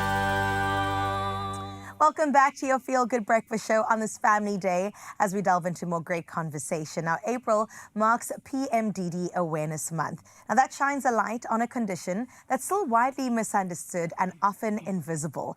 And I'm talking about premenstrual dysphoric disorder, that is PMDD. And it goes far beyond PMS that many of us are familiar with, and deeply affecting women's emotional and mental well-being. Yet there's so many women that don't even realize that they're experiencing, or that they experience experience has a name. And that's where vulnerability becomes so incredibly powerful, because by sharing her own journey, Tamsin Udeman is helping other women feel seen, feel heard, and feel understood. Through her initiative, Run the Cycle, she's turning that vulnerability into visibility, even taking on the 2 Oceans Half Marathon to raise awareness. Please join us in welcoming a friend of the show, Tamsin Udeman. Come on, everybody. Tamsin, welcome back. Hi, thank you. Thank you for joining. Thank you for having me. Okay, wait, the 2 Oceans is happening? Sunday. This weekend. Yes. How Let's are just we make it feeling? clear, I'm taking the half and not the full. Girl, a marathon is a marathon. How are we feeling? Strong? Good. Confident? Ironically, I'm in my luteal phase. Okay. So it's really going to be taking that course and running with Everything it. Southern Cross is waiting for me. We are definitely going to be cheering you on Thank from the you. sideline, and we do appreciate everything that you do. For somebody hearing about PMDD for the very first time, and there are many people that are, how exactly would you describe what it is? Because it does differ from PMS. It does. I think post-diagnosis, you think, what now? How do I explain this? Am I going to be okay? Is this my life? Right. But you go from the mental health aspect where it's not just irritability, it's hopelessness, it's something very scary, suicidal ideation, which is you're not necessarily going to take that step, but you think the world is better off without you. And that was my what's going on moment. Physically as well is the nausea. It almost mimics a pregnancy. Your sore breasts, your fatigue. Some women have insomnia. Sure. So you really feel like you're running in circles and you don't actually know where to from here. Oh my goodness. Okay. So from the conversations that you've had with women, and I know that happens quite often as well, what surprised you the most about how little people knew about PMDD? If I can let you in on a secret. Please do. They don't know what They it don't is. even know. So I recently took to the Seapoint Promenade and I said to the gentleman with me, I said, I can assure you, if one person knows what it is, they will be a tourist. And lo and behold, the tourist, and she had PMDD. I mean, can you imagine I can't say excitement, but I told you so. The enthusiasm, but yeah. not one woman had heard of it or knew what it was. And I think that is especially where this was born for me, because I went home after diagnosis and went, what am I dealing with? I knew what I'd been feeling and experiencing. Of course. So now it was going out there and actually seeing, do women actually know what this is? And I think that is where the light bulb went on, and I thought, okay, hold on, this is bigger than, they don't know. Some women might have an idea, but then they don't know their cycle, they aren't following their cycle, and they're sort of living in darkness going, oh, I'm just being, it's in my head. Yeah. It's not. It's not in your head. That's a beautiful reminder as well. Okay, so for somebody that's just switched on over, PMDD, what does that stand for? Can you break it down again? Premenstrual dysphoric disorder. Okay. So it's in the luteal phase of your cycle, 10 to 14 days before your cycle starts. You start feeling like you don't even know who you are. Sure. Yeah. And you personally, obviously, are going through or have gone through this, are managing it at the moment. Yes. So you're speaking from first-hand experience. And you mentioned that switch for you was the suicidal ideation, where you thought, this isn't the Tamsin that I know, right? Yes. Yeah. So I remember, and now it seems a little bit comic for me. Yeah. Having an argument with someone over Doritos chips. Let's just put that out there. If I can, that's what I want to explain. And I sat in my bedroom, locked my door, and I went, this life's not for me. Yeah. And I remember contacting my best friend, and she went, hold on. Right. Like, this is not you. And those little things started adding up. And if I look back now, it started long before. The physical symptoms manifested long before the mental health symptoms. So, yeah, that's... Well, thank you for mentioning. I mean, we've got some triggers on our screen right now, but that it is physical as much as it is mental. So what are some of those first signs, or even that somebody might be experiencing it and that are not typical to PMS? So we mentioned the suicidal ideation. You mentioned the deep, dark... Yes. So hopelessness. You feel fear of rejection. You feel like everyone's against you. And this is something that I struggle with currently, even now. Treatment or no treatment, you definitely feel like you are in a world that no one's part of. It's not just, if you're PMS and you think, oh, I've got a few cramps, I'm a little bit moody. Life's a bit sad right now. Yeah. You're actually, I don't know how I'm going to get out of bed and function today. It's debilitating. Sure. And it's also, if you look at the physical aspects, for me, like I said, it was the sore breasts, the nausea, the bloatedness, joint pain. So at this knee, I will know. It will tell me, hold on, you need to move your Something's face. going down. It clicks and it pains. So might seem like little things, but if you add it all together, you get the full picture. Sure. And can you go to a doctor for this? Yes. Is it something that you must self-manage? Or? So you do manage it once you've been to a doctor and you receive your diagnosis. But what I would say is track your cycle. Yeah. Because if you have an inkling that you might have it, that your powers and your knowledge, track your cycle and take that information to your doctor. Sure. Because that is how they will say, okay, hold on. This is when you're in your luteal phase. What did you feel in these phases? And from there, they can go, okay, we can now see the pattern. Right, the And dance there's is your power. empowering. Definitely. So you've been really open about your journey, which I mean, we are really grateful for. I know on radio we've spoken about this as well. So we're reaching a wider audience. What has embracing vulnerability taught you about your own strength and actually facing this head on? First of the days that I feel like I don't know how I'm going to get out of bed today, I remember, but you can, because this does not define you. You can be vulnerable, but don't let it define you. Yeah. Take that strength, get up, and even just walk into the kitchen and putting the kettle on and making a cup of coffee. So you look forward to little things which are not difficult to attain. Yeah. And those things get you through hour by hour, half an hour by half an hour. Sure. Just set the little, and before you know it, it's the end of the day, and I did this, and it didn't define me. Oh my gosh. And that again is a stage of empowerment that many people need. Those small wins at the end of the day that build up. Okay, so somebody right now sitting at home, they're going, where do I begin? Because I kind of recognize what you're talking about. So like I said before, your knowledge is your power. Yes. Track your cycle. Track your cycle. Book an appointment with your doctor or clinic or whatever medical health you have access to, and start speaking, start communicating, and start accepting that, you know what, again, I keep saying it doesn't define you. Make the invisible visible. It's okay. There's such a stigma attached to this kind of thing for many reasons. We're all human. It's not something tangible like, oh, I've cut my arm. That's okay. If you've got something that is debilitating you, sort it out, because you'll be so strong and powerful after that. And the quality of your life will also improve drastically. Thank you so much for coming through today, Tamsin. We always look forward to having you here. PMDD is what we're talking about. Follow Tamsin if you want to get more information on all those details. She'll be up on our socials. And then there's one thing left to do. Wish you all the best. Thank you. For this Sunday. We're going to be rooting for you. Thank you. And we know you're going to absolutely kill it. Thank you so much. Thank you for being here. Well, from one powerhouse woman to the next, we have another one taken to the stage right now to perform an excerpt from Actress. We've got Talia Kodesh in the building, and the stage is yours. Please give us context to this magic. Thank you so much. This is an extract from the show where Actress is about to take her very first dance class in New York City, hoping to make it big.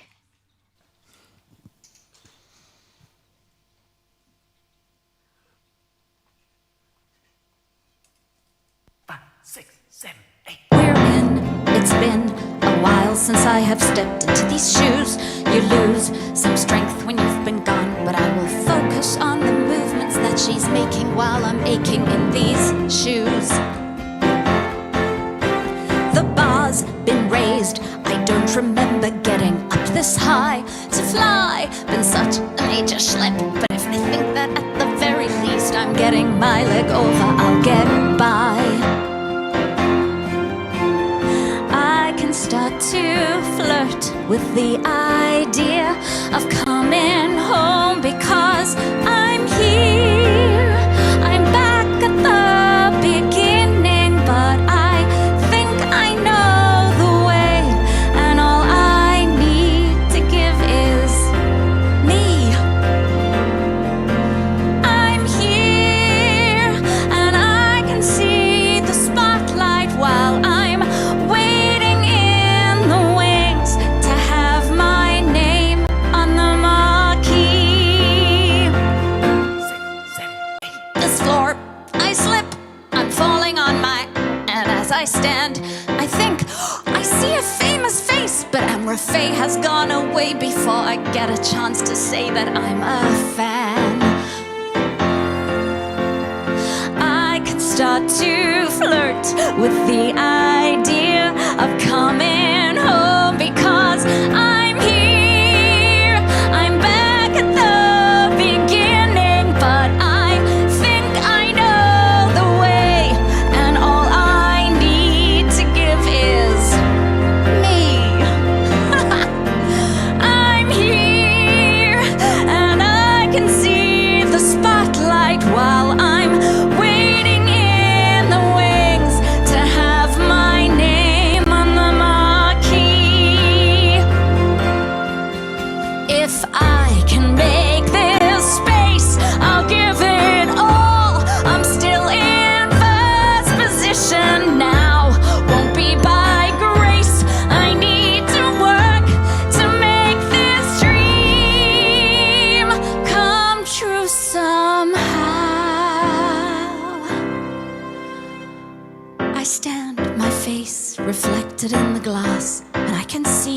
My fear is mirrored all around, but if I start to move the way they want, I know I can become what I must be. Ooh, okay, now that was incredible. How'd that feel? Can I borrow these for the show? But I was just gonna say, it was almost like everything was meant to be. I felt like you transported us to the Dream Factory. I was literally there, I had my ticket in hand, I was watching the show. That was incredible. And I think, Mzansi, a reminder that you can do exactly that. It's starting on the 8th of April, right? That's right. 8th to the 12th of April. Get it at the Dream Factory, the dramafactory.co.za. That's where you can get your tickets for $150. And already we've got every reason to do exactly that, thanks to Talia. And she's not going anywhere. We're going to get a performance from her later on today. So just celebrating power performances, power moments, and we're also going to be diving into the kitchen just to fill up the bellies with some roast lamb and then more power performances after that. So Talia, that was incredible. Mzansi, we shall see you after this. Wow. Bravo.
It's my feel-good breakfast show.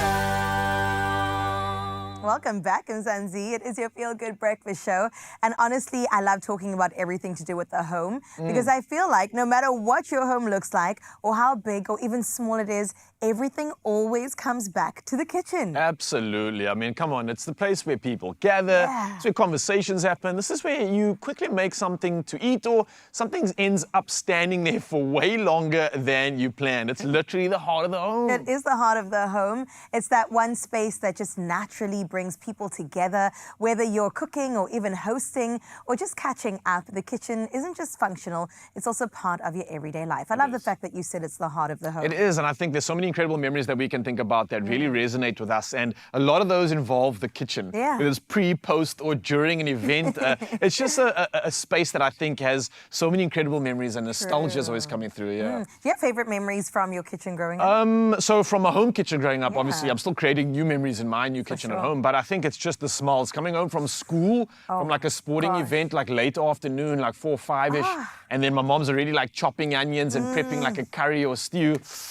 Memories that would honestly last a lifetime, and they still do to this day. Certain smells just remind me of that moment. Hey? Yeah, it's like, I'm back home, baby. My goodness. I remember my parents, when they cooked, my dad would be cooking, we would always save, you know, like a white sauce or a roux? Yes. My mom would save like some bits in the For pot you? so that I could eat it. I love You're on cleanup duty. clean up for real duty. I'm still to this day trying to make the perfect white sauce, but we'll get there. We'll get there eventually. We will. Are you more of a cook though in the kitchen to this day? Absolutely. Yeah? I was the guy that would just chill and eat and make sure that you know how good it wasn't. Yeah. Oh, no. But now I'm so involved in the kitchen. I think it's become a love language. I've picked that up through our ancestors, through my parents, and I think within the culture, food is such a great way to connect. It is. And realizing what it can do and the emotion it can bring on, I've really enjoyed making food because it's like a love language. It it's is so a love cool. language. Yeah. I've got down to 2 signature dishes now. Oh, yeah? So I'm building up my They've been repertoire. perfected? You know, we're at like 75%.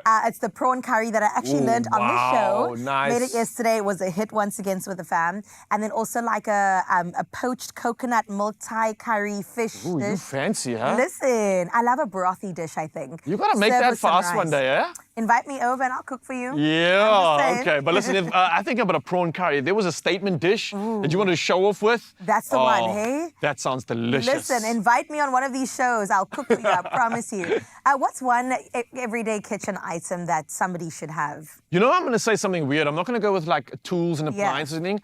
I'm going to go with bar stools or kitchen counter stools. That's a good one. Why? Because I believe the kitchen needs to have people in. Yeah. It needs to have conversation. Everybody needs to be around the corner of a table doing homework, getting ready. I think, again, it needs to be a place where everybody reconnects. I love and if you that. connect amongst food, how beautiful of a moment to do that. Oh my God, that is so yeah, South kitchen African, chairs, eh? that's me. Kitchen chairs. I was going to go with a sharp knife. Oh, well, that works. You know what I'm that saying? works. It really makes all the difference when you can cook properly with a good knife. I think it even makes the dish taste better. I think, again, it plays into that moment I'm talking about. Yeah. When you have a knife that's sharp on hand, it just makes the conversation more pertinent. It's like, you know what you're doing when you have a sharp knife. Like, yeah, I'm going to trust you. You can do your thing. Absolutely. And you can just like kind of like chop away and do the no look. Give an ear. Don't try it at home, though. Well, listen, there is just something about a kitchen that really sets the tone for everything else when it feels just right. The whole house just feels very different. It becomes easier to just use, easier to enjoy. It's the kind of space that people just naturally gravitate towards, which is exactly what we're saying. Absolutely. And creating that kind of space doesn't have to be complicated. Now, whether you're changing the layout, updating your finishes, or just adding a few key elements, I think it's about choosing the right pieces that work for you. Absolutely. And that's where Leroy Merlin comes in. Everything from cabinetry and storage to fittings and finishes, it's right there for you, making it easier to actually bring your kitchen together in a really, really simple way that makes sense for your day-to-day living. Yeah, now with the Alberton store now officially open, yes, get involved. I think it's the perfect opportunity for Alberton residents and surrounding areas to get started. Now, especially if you've got a home improvement project that didn't quite go according to plan, and it gets even better because you could be winning 10,000 Rand worth of on-site assistance and home improvement materials. Now, all you got to do is simply share your home improvement fail on Instagram or Facebook and tag Leroy Merlin SA in your answer. Now, don't also forget the hashtag Leroy Merlin Alberton in that answer too, and just follow the social pages. Now, this competition closes on the 30th of April, and your T's and C's do apply. I mean, Carissa got so excited that she went to go into this competition, so I'm going to sing good luck to you, Mzansi, and get involved in this one because we want the heart of the home to be complete, and what other than with some good food too, right? And we definitely are getting into some good food. Now, when it came to the Easter weekend, the Friday was all about the fish, was all about the marine life. On Sunday, though, oh my goodness, a lamb roast was the order of the day, which meant that on Monday, you have some leftovers. I mean, I don't know whose house these leftovers came from because when it comes to lamb... No, it's gone. It's gone. It's gone. And usually you go for like a sandwich maybe where you pile the lamb on. This time around, Jay, we're making croquettes. We are. Okay, Because- what's a croquettes? we love a deep fried moment, don't we? Oh, it's a deep fried ball. I mean, how could you go wrong? We've got leftover lamb. Yum. We've got leftover mash. Oof. We've got leftover gravy. Of course. That's it. That's the inside of the croquette. That's the inside. It's going to get coated in the flour, dipped in the egg, breadcrumbs. I'm going to wash my hands because this looks very hands-on. Friend. May the force be with us. May the force be with us. Okay, so where do we begin, Jay? So we begin by putting our lamb into our bowl over here, keeping it nice and chunky. You could, if it was cubed, it was, depending on how you've prepared your lamb, it any way could be fine. If it's falling apart, if it's shredded, even better. But I like a bit of texture in the. Fight me back when I eat you. Exactly. We love a moment where you just. I mean, that's what food's about, That's right? what it's about. It's about enjoyment as well. So the mashed potato kind of acts as a binder. The binder, yeah. So we not too much mash because, like you said earlier, it's going to get quite messy, and you want to be able to form them into the balls. That's which what is I'm important. wondering. So we're forming this into a ball. Yes, we are. are. Okay, I'm glad I washed my hands. Okay, we got a little bit of gravy. a little bit of gravy. I'm not going to put too much. We'll save this. We could even use this as a dip for later. So Smart. So we'll stir that through. And the idea is that you actually want to get your meat and your gravy and your mash cold. That will help because it will just seize up a little bit and it will help form the balls. Are you going to help or? I mean, I was just going to do it myself. Oh, that's even better. Is that okay? And then wait, but I really want to put it in this thing. Okay. You form the balls and then I'll do this. This is called a dredge. Sorry. Am I right? Yes, you are right. I'm right. I watched you enough on this show. I was like, why am I here then? I picked up some chips along the way. I'll do this and then I'll put it in the flour for you. Okay, so we've got flour, egg, and pancakes. Yes, so we're going to go flour first. Okay. Flour. This is a good size as well. Yeah. Would this be a starter or could you have it like as a main? I would say a starter, more like an appetizer. An appetizer, okay. Before the big event. And the big event would be? The more big lamb. event would be, more lamb. Why not? Yo, I'm ruining this a little bit. I'm so sorry, No. Jay. Okay, so don't... Tell me. Yeah, don't be too hard on yourself. I'm going to show you now. But you're going to say hard on the ball because I'm being pretty hard. Okay, I'm going to give my hands a bit of a rinse. Okay. And then, got my first but that's the thing. So, so just pass. So use the flour and the breadcrumbs to reform it if it does lose its shape I a was little trying bit. to keep a dry hand. So that's the key. One dry hand, one wet hand. But with these, it's a little bit difficult because the texture is a little bit soft. Softer, hey? So you just have to keep washing your hands in between. So beautifully formed. Very beautiful. Quick tip for your oil. Have they shown you this before? Tell me. Wooden spoon. Oh. And if it starts bubbling, oil is ready. Wow. So, croquette is going in. Yeah, we were sticking our fingers in the oil just to make sure. So yours are just gonna keep getting bigger and bigger. Is that what's happening?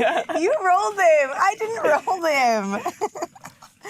Okay, I'm gonna put this one in. And I'm just gonna rinse my hands quickly. It feels like it needs a rinse. Yeah, rinse your hands because I'm gonna get you to do another one. Okay, one more. One more.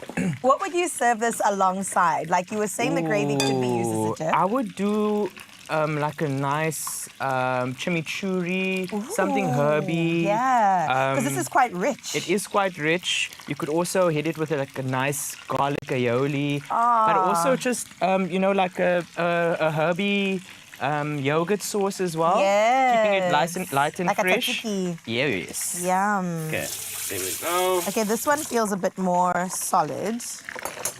How are we looking there? Great. Good. Yeah, so use the flour to get it, nice and formed. That's the important. Oh, ooh. The oil is. How our croquette? Wow. They are done. Here we go. They are done. I mean, look at that. I'm gonna put the oil and off. also, it's already cooked inside, so it's not like we're waiting to cook it. Exactly. So you're literally just crisping the outside and heating it through. Wow. Also, top tip: keep your eye on the oil. Keep your eye on the oil. I lost concentration there because What we were chatting. Don't blame me. But look at that. I think I need to break one open. Yes, I agree. I'm going to try to put this one in salon. Just be very From careful. a distance. There you go. There we go. So I'm going to break this open. In fact, let me do this. I'm going to break it open. What other kind of leftovers could you put in a croquette? Look at that. could you put in a croquettes? Anything. Ooh, leftover rotisserie chicken. Ooh. You know, yeah, I mean, beef roast, pork roast, whatever you have left over. Pickled fish. All I'm saying is don't knock it till you've tried it, okay? You cut up that snook, you wrap it in the sauce. Yeah, sure. Why not? Why okay, not? Let's try this. Are you going to try it? Yes, okay. of course. I shouldn't have put it in a bowl because people should Cheers. see what this looks like, but it's That absolutely... looks fantastic.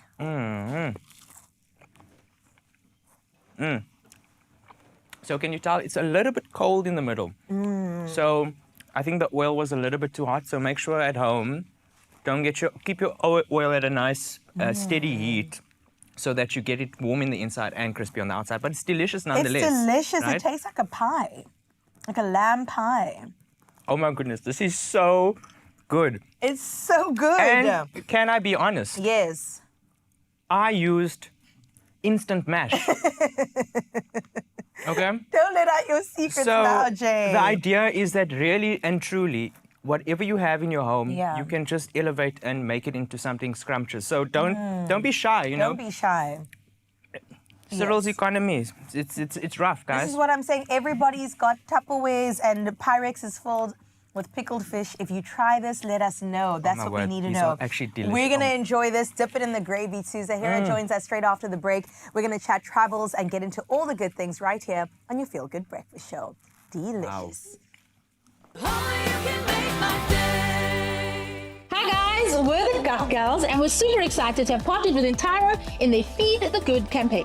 You stand a chance of winning one of 3 Le Creuset 5,000 Rand hampers weekly. Head over to the Entiro website and download the Feed the Good recipe booklet. You then cook one of these recipes, take a picture and upload it to your social media platform and tag Entiro Probiotic.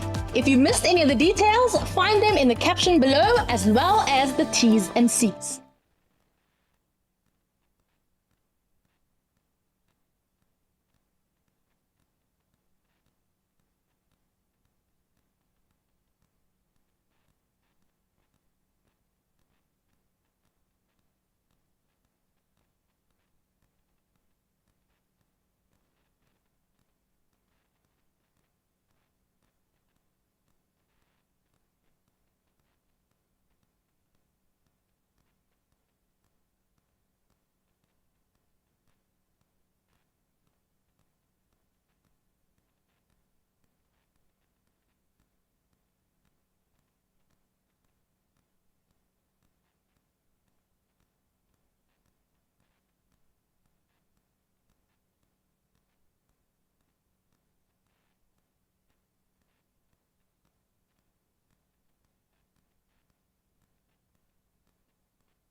It's my Feel Good Breakfast Show. Welcome back, you beautiful people. It's your Feel Good Breakfast Show on an incredible Monday and hopefully a safer Monday too. And let's talk about safety because rain is something that comes through and makes those roads really slippery, especially in moments where your tires are pretty much the only thing connecting you to the road. You need them to step up. You need them to stand up for you. And I think standing between you and the road and danger is literally these tires that could potentially be saving your life. Absolutely. And that's why today we're unpacking why second-hand tires can actually be a risky gamble and why premium tires truly come into their own when the roads are wet. And that's kind of what's been happening across the country. Absolutely. I mean, we know that our roads are already an issue as it is, but I think when you're looking at conditions, the weather, and as we move into some of these wetter seasons, you can already see in South Africa today, there's rain all around. And I think that's why it's so important to have a premium tire like this one over here. Hey, so right? tell me what you got going here, Raul. So this is quite a cool test that we've got. In this sort of tray, the grey tray that you're seeing on the floor, there's a bit of water here. Yeah. And we kind of using this to showcase the example of what a premium tire kind of composes of and the makeup of it. And one of the most important things about a new tire is the fact that it has silica in it. It's a silica compound tire. Okay. That's something that's really important for assisting the rubber, keeping that grip available when it is wet. And that's why we're kind of doing this test, right? So what you've got at the bottom here, I'm going to kind of roll the tire in a bit of water. Yeah. And what I'm going to try, hopefully be able to showcase, if you can see at the very bottom, is how the water is being dispersed. And it's not really collecting in one sort of patch or any form. And you can literally see, even if I'm like throwing the water on you right now, you can see how it almost is I want to say displaced, but it's like a hydrophobic effect. Yeah. It's not like a sponge would normally absorb and suck all that water in. Instead, it seems like the tire is kind of literally like repelling it. Yeah. And that allows it to then continue to grip the road, even though it might be literally taking full-on splashes of water or puddles. Right. I think that silica allows for that grip to be apparent and available when you literally need it the most. Okay, so I get why we've been saying that second-hand tires might then be a risky thing yeah. because the tread is down, the silica compound is down, and now we're on wet roads going, oh, am I actually safe? And you're not, because literally that's the difference between a new tire and an old one is the fact that old tires, they slip, they slide, they don't have that grip factor as well. So again, this is so important. I know many of you out on the roads right now, many of us that have taken advantage of the Easter weekend, of the school holidays, the long weekend as well. This is more important than you probably ever thought. I would agree with that. Now listen, Zanzi, when the skies open, your tires are definitely your lifeline. And today was certainly a reminder that it's not just about your safety, it's everyone else on the road too. So please stay tuned for your traffic report today at 8 o'clock as we head into your news right now. The Grand Trek 85 and Dunlop Motorsport range, made for South African roads and adventures. Dunlop Tires South Africa, taking you beyond. And that brings us into your 8 o'clock news as it's just gone the top of the hour. Let's get started out nationally, where police in the Eastern Cape have launched a manhunt for 8 detainees who escaped from Afsoreding police station cells in Malusi on Saturday. Now, how the group managed to break free remains unclear, and authorities consider the men dangerous. Members of the public are urged not to approach them, but to report any sightings immediately. Now, Eastern Cape Police spokesperson Nobunto Gantana said a separate investigation into aiding and abetting is underway to determine whether the escape was assisted. In other national news, eThekwini Mayor Cyril Xaba has welcomed an Easter long weekend during which 1.2 million visitors enjoyed the city without major incidents, far exceeding expectations. Now, officials project tourism spending close to 1 billion rand as pre-booked trips, family beach outings and surfing drew large crowds. Ilembe Enterprise Manager Tobile Xumalo says all 23 beaches were open with ideal conditions, reflecting strong domestic and international interest. Now, with most holidaymakers returning today, authorities warn of heavy traffic along the N3 corridor as the province wraps up a record busy and prosperous holiday period. Internationally speaking, Cameroon's 93-year-old president, Paul Biya, will have a vice president for the first time following constitutional amendments passed by Parliament. Now, the position, scrapped in 1972, ensures that the vice president, appointed by the president, automatically assumes office should Biya be unable to serve, completing the remainder of the 7-year term. While supporters say it improves governance and succession planning, the opposition criticises the process as rushed as well as opaque. Now, Parliament approved the bill with 200 votes in favour and 18 against, amid continued speculation about Bia's health. Meanwhile, thousands of worshippers gathered at St. Peter's Square yesterday to hear Pope Leo XIV deliver his first Easter Mass address as pontiff.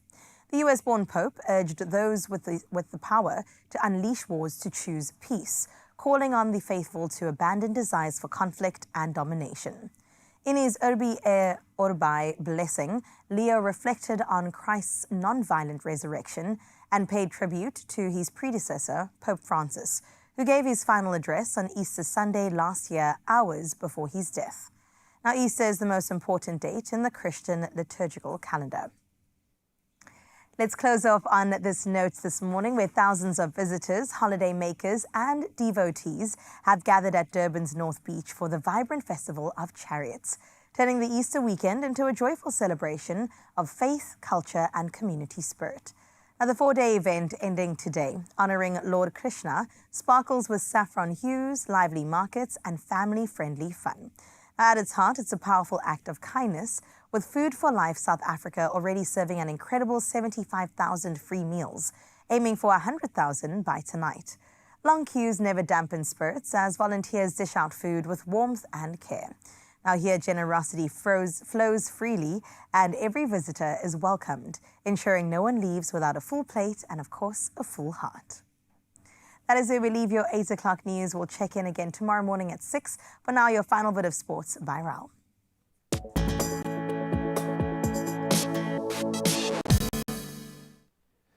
Thank you so much, Carissa. From Durban, we move our celebrations to Wellington because Maddie Green struck a superb, unbeaten 141-run innings, while Rosemary Mayer claimed a maiden 5-wicket haul. And that was the lead New Zealand woman to a 66-run win over the Protea woman in Wellington. Now, the victory secured a 2-1 ODI series triumph, with the hosts overcoming an early wobble before bowling South Africa out for 240 runs. Well, next we move to footballing news, and a lot took place last night. Now, Chelsea reignited their season with a dominant 7-0 win over Port Vale to reach the FA Cup semi-finals. All while Arsenal crashed out after a shock 2-1 defeat to Southampton. Now, Manchester City also advanced emphatically, thrashing Liverpool 4-0 as Erling Haaland starred with a very clinical hat-trick. Now, moving to South African news in the world of rugby, and European hopes ended. And that was with the Stormers, the Bulls and the Sharks, who all exited their respective competitions, with the Stormers falling agonizingly short in a 28-27 loss to Toulon. Now, all this while the Bulls were edged 25-21 by Glasgow Warriors, and Connacht powered past the Sharks 29-12, sealing a clean sweep of quarterfinal heartbreak for South African teams. Well, lastly, we move to some incredible tennis news, while defending champion Jessica Pegula stormed to the WTA Charleston Open title with a commanding 6-2, 6-2 win over Yulia Stadadubsteva. Now, the American needed just 82 minutes to seal her 11th career title and second of the year, dominating from the baseline to cap a very flawless final. Well, that's a wrap-up of all things sport. We'll definitely bring you the latest in tomorrow morning, because there's a lot happening tonight. But for now, though, we're diving into weather one last time to see what you need to wear to show off for the day.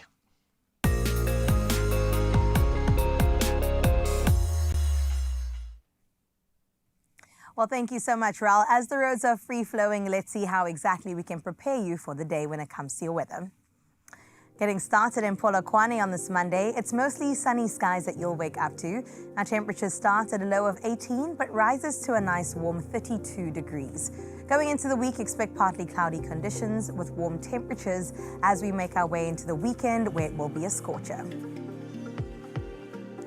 From Polokwane, let's head on over to Klerksdorp next, where you can expect partly cloudy skies with afternoon showers. Now, looking at your temperatures, it starts at 14 degrees, but then reaches a nice high of 27. Now, your week going ahead will be mostly cloudy, with rain forecast tomorrow sitting at a chance of 45%. From Klerksdorp, we head into Pretoria next, where you are waking up to mostly sunny skies. Now looking at your temperatures, it does range between a cool 17 and then a warmer 29 degrees. Let's have a look at the upcoming days. Well, it's cloudy conditions with a rain forecast that you can expect tomorrow. In fact, it sits at a chance of 60%. And then in the city of gold in Johannesburg, you'll begin your day under mostly sunny skies. Temperatures begin at a low of 14, but don't worry, it reaches a high of 24 today.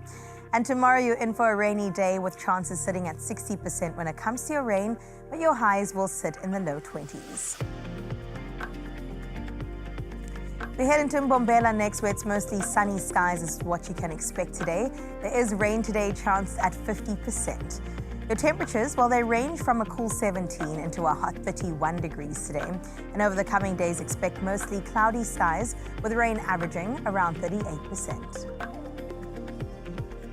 And then into the beautiful Bloemfontein today, you can expect mostly cloudy skies with afternoon showers sitting at 50%. Temperatures climb from a low 12 to a set 22 degrees.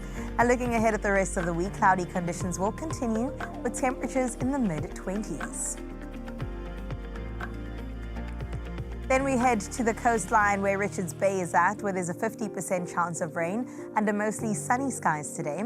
Temperatures range from a warm 19 and then reach a pleasant 26. Looking ahead, expect cloudy skies with rain chanced at 55% come tomorrow. Then we head into Durban. Cloud patches linger as the day begins with strong winds from the southwest. Taking a look at your temperatures, it starts from a warm 19 but then climbs to an even warmer 24. Having a look at the week ahead, expect partly cloudy skies with temperatures in the upper 20s. Let's see what Mthatha has to offer on this day. Today you're in for some afternoon thunderstorms with rain chanced at 25%. Temperatures will climb from a chilly 11 to a high of 18 degrees. Now in the coming days, expect wet conditions with rain averaging around 48%. We move on over to Cradock next, where you can expect partly cloudy conditions with afternoon showers. Temperatures moving from a crisp 8 to a warm 22 degrees. You're in for a wet week ahead with temperatures in the higher 20s. Great weather out in Cradock, albeit a little bit wet. Let's head into Tropica to see what we've got to offer. Well, you are in for partly cloudy conditions with gusts traveling 32 kilometers per hour, this time coming from the west. And when we zone in on your temperatures, it's a low of 13 and a high of 22. Mostly sunny skies will dominate your week, clear of rain, and that goes down up until Thursday, where we do take a turn. And then in the gorgeous George, you can expect cloudy skies with rainfall chance at 50% today. Your temperatures start at a very crisp and cold 9, but warms up to 19. Moving into the week, expect sunny breaks with temperatures between 12 and 30 degrees. From gorgeous George, let's head along the coast to head into Cape Town, where you'll start your Monday under partly cloudy skies with gusts traveling 31 kilometers per hour from the south. Your temperatures will range between 14 and 21, and as we head into the week, similar conditions do continue with highs in the low to mid-20s. And then in Sutherland, you can expect bright and sunny skies with a gentle breeze coming in. Temperatures will climb from a nippy 4 degrees to a cool 19. Looking ahead, expect partly cloudy skies with rain chance at 35% come midweek. Then let's head over to Kimberley next, where you're in for mostly cloudy skies with afternoon showers forecast at 25%. Looking at your temperatures, it starts at 13, a bit of a chilly one, but then warms up to 24. In the coming days, expect wet and cloudy conditions with temperatures in the mid to higher 20s. And finally, we head into Upington with afternoon showers that can be expected across your region today. Always offering that relief, especially considering that you start at 14, but it works its way up to 28 as your high. Going into the week, expect mostly cloudy skies with temperatures peaking at 32 degrees come tomorrow. Well, that's a nice look at the weather across the country to prepare you for the day. But now let's get into the sunrise view of this hour. And I love the fact that we've gone across the whole country, this time around ending up in the Eastern Cape, out in Cradock. A beautiful picture sent from Kanyisa Mani from Uba. And thank you so much for getting in touch with this breathtaking view, Kanisa. Well done for really shooting a stunning image. 23 degrees is what you can expect on your part. But as we go through 6, 7, and now 8 o'clock, you'll remember that at 6 o'clock, a calm and colorful start unfolded across the country, and it was really beautiful, carrying its own quiet beauty. That was Ismail out in Mitchell's Plain, who woke up to this gorgeous morning view, and thank you for showing us exactly what that looks like. Out in Mdloti Beach was Willie up next, or Villy, who sent a dramatic sunrise, rising through the thick clouds, casting a shimmering gold across the ocean, and just reminding us that, yes, KZN is so beautiful. And then last but never least is Kanyisa, that we've just witnessed now, sent a beautiful image coming through from Craddock. Thank you for that. Beautiful open road there, just letting us know that the possibilities are endless. And if you think you could beat any of those, I know that they've set the bar incredibly high. Definitely set the tone for the week. Get into the WhatsApp line on 063 036 9649. We look forward to the rest of the week and look forward to the final hour of us hanging out together on this family day. In fact, more family has joined us in the building, so let's have a look who's here. Yes, family's back. Sahira's in town, and of course, that's why we have such big smiles on our faces. We are celebrating everything woman in this next hour and ushering in some incredible conversations. We've got Woman Leading Women in the Forbes Summit that was just so pertinent. But I want to know, Superstar, what brings you to our studio? I'm absolutely celebrating it, but how are you doing? I'm great, and I'm bringing you from the peak of Kilimanjaro to an incredible purpose that I can't wait to share with you. Ooh, okay. Well, there's an official new nature girl in town. I'm going to sit down while this one takes front and center, and we can chat all about this crazy adventure just after this. Ooh, it's gonna get good.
It's my Feel Good Breakfast Show.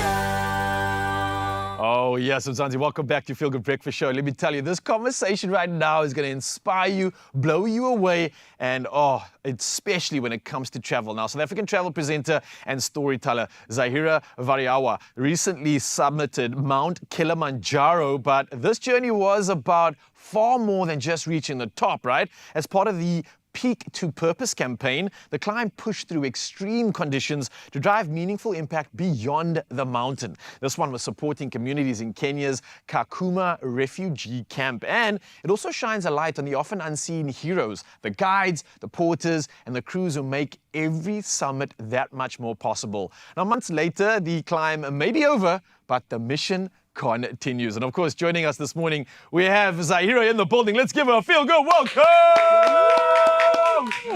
You superstar, welcome back home. Thank you. I don't know if you can even call it that, because home's like the world for you. No, this is always home. Okay, good. Yeah. How are you doing? Great, yeah, great. Yeah. It's always good to be home on a long weekend. And on Easter an weekend Easter at that? weekend. Yeah, I was it a mean, good one the for you? beacon eggs, I can tell you, cannot be replaced. No matter where you go in the world, nothing beats our eggs. Awesome, man. It's good to hear, but also good to hear that you're safe. You're back from an incredible adventure. Talk to me about the summit. This is huge. Kilimanjaro, you did the things, eh? I did the things. Look, it was something that is so far beyond my comfort zone. Yeah. I'm not an endurance person. Okay. I don't run unless someone's chasing me or there's a need. Like, I'm a gym studio kind of girl. Many can resonate with that, But yeah? it was something that needed to push me beyond my comfort to be able to really achieve something for people that are living through quite a lot of challenges. And Yeah. that was what our purpose was. So the campaign, Peak to Purpose, obviously taking us from Africa's highest peak to one of Africa's greatest purpose, which is to help our youth develop across the I love continent. that connection, yeah. So we had an incredible group of 7 of us. We had incredible support staff. We got to the top. Everyone made it to summit, which I'm very proud about. And we got down, and the work continues, but we had an incredible time. Very, very challenging for me personally. Yeah. Mentally more than physically, I think, because I went into it a little bit naive as to what to expect, Okay. if I'm Did you think it's honest. just going to be another mountain? Yeah, I'm one of those, like, look, I'll fit in a bit of training here or there. I'll be fine. A bit of stepper, 30 minutes. But when you actually got there was like 8 and 10-hour days of just one foot in front of the other with the altitude, which is, I think, something you can never plan for. And you can't train to beat altitude, right? It just kind of gets anybody No, because unexpectedly? it affects all of us differently, Yeah. right? But I have to say, on the tail end, I came down thinking, never again.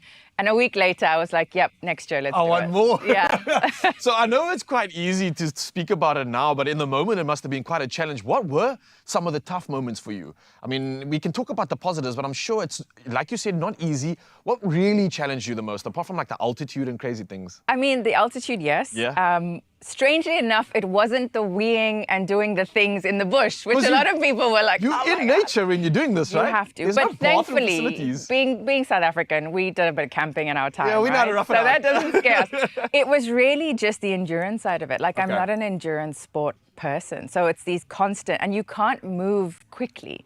So it's one foot in front of the other, yeah. and you're living in your head, and it's sort of 6-8 hours a day. And I think, I didn't do enough research, and I thought that was actually a good strategy. And you know what? I'm glad I didn't, because every day was a surprise. But I also think our team were kind of very generous with their advice of what to expect Okay. every day. And then when you got out and they were like 4 to 5 hours, 7 hours later. But it was just, I liked that my body was being pushed. I liked that my mentality was being pushed. And I liked that I was getting to a point where I just felt, is this ever going to end? No, it's not, but you can do it. I know it sounds silly, but sometimes it's almost like a privilege to be able to put ourselves in those positions where we get tested, we really get to challenge ourselves. And I think physically is not as big as the emotional and mental challenge that you go through. For you, though, this must have been more than just a climb, more than just a summit. What did this kind of teach you? Because I'd imagine you had the support crew there, you had this entire team with you. What did you learn about the people behind the climb as well? I mean, there's more than just a hike or a mission to the summit that went down, right? I think the people behind the climb are more than the climb itself. Okay. You have an incredible team of porters, camp staff, camp management. So to give you perspective, we did over 7 days, we did the Mashami route. So you start and you get to a camp that's completely set up, your tent set up, your kitchen set up, your food set up. Nice. But all of this moves on human beings up that mountain. There's no mechanical system that moves anything. No trucks to drop off the stuff at base camp. Everything from your water Yeah. to your food to your oil to your supplies to your camps are moving on human bodies. Sure. And that team moves with you, but moves 3 times faster as you, because they leave after you leave camp and they get to set up before you get to camp. Oh my word. The human body, you look at yourself and you think, I'm doing well, but you look at the humans around you and you realize how much and how strong and how powerful the human body is by looking at them rather than yourself. So it's a weird flip on the narrative. And would it not almost be like a sense of motivation also to almost see these locals going through so much, enduring so much for you to get to the summit? It's almost like fuel to get you to the top, right? Like, what's my excuse if these individuals are able to do this? Absolutely. Is it a common thing that you see in these areas that you're going to in terms of like the grit, the resilience that these people have to have in order to show up for their job? Yeah, I mean, for me, it mirrored what the purpose of our climb was. So we aiming to build this co-working space in Kakuma refugee camp as part of a sort of bigger project.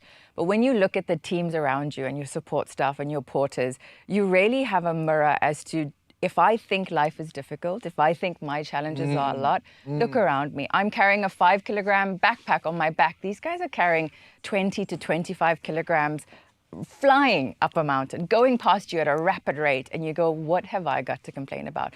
On summit night, when you're struggling and complaining, they're singing and dancing, and they have just as little oxygen as you do. So you have nothing to complain about. The odds are completely equal in terms of what you're dealing with. But these guys are there motivating you. And the spirit, the human spirit and support is looking phenomenal. at some visuals now. Is this obviously part of the climb? This is technical. Yeah, Hang so on. they say it's a non-technical climb. But this is Barranco Wall, and you do this first thing in the morning. It's really cold.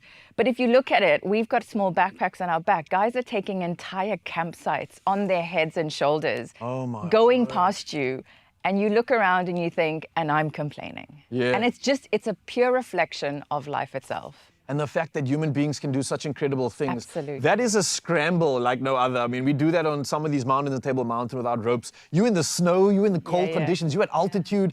I have so much respect for you, and I'm dying to continue this conversation. So, Mzansi, we're going to do exactly that, because I want to hear all about the impact that was created on this challenge. It wasn't just sunshine, rainbows, and a summit on the mountain. Impact was made, and cool things were going down. So we're going to continue this conversation in just a bit, because what else can you do when you've got a superstar in town, right? Yeah, come on. That's right, and it's even easier when we put a spotlight on women. I mean, you really just make it so easy to get into. Across the continent, in fact, women are reshaping the future of leadership. And through its partnership with the Forbes Women Africa Leading Women Summit, ABSA really continues to support spaces that champion representation, but also inclusion and meaningful progress. And our very own superwoman, Ayanda Chitabete, was there to give us an exclusive look. So let's get into it. At the forefront of Africa's future are powerful women redefining what leadership looks like. And so today we are at the 11th edition of the Forbes Women Africa Leading Women Summit 2026, proudly powered by ABSA, where real impact is driving inclusive growth and championing women. And guess what? You're our VIP guest. Today we're talking about women, we're talking about leadership, the tough conversations we never have elsewhere. Can you please tell me what this partnership means for the bank, ABSA, of course? Being able to engage with women across the continent is something so special to ABSA, because we truly want to invest in their purpose and their passion points in whatever area they want to invest in. I'm extremely inspired to be able to be around previous presidents, like the ex-president of Ethiopia, being able to see Dr. Precious Motsepe, and when you actually see that type of stories, it really inspires not only me personally, but I'm sure it inspires every woman in the room to really truly live their passion and really make their lives what they want them to be. Today I work to end female genital mutilation. We are constantly knocked to the floor, and we have to find the solutions and the inspiration and have the ability to get up and go again. Find your mountain. Find your mission impossible and go and prove them all wrong. So inspiring, it's so empowering to hear the different stories, different backgrounds, from the first Africa's ski Olympic, participant to Miss Somalia. It's so amazing to see all the different unique stories that empowered me as well. Particularly what I liked was the Spotlight series, where women were just talking about their experiences and how they got to the point that they are with their careers and with their life in general. Now, we are currently standing in the APSA house. It's big, it's bright, and it's definitely the focal point at this year's summit. For someone that's not here to experience it themselves, what can they expect to experience here? Today we just want to spoil the ladies, or the besties as we call them. We have a beautiful partnership with Lancome. Would really give them a beautiful red lip. They then take a beautiful picture and they stand a chance to spin the wheel and win cash prizes, champagne, fuel bars. So we really just want to spoil them at the APSA house here, and also just connect and share their stories and just bond on a special day like today with Forbes.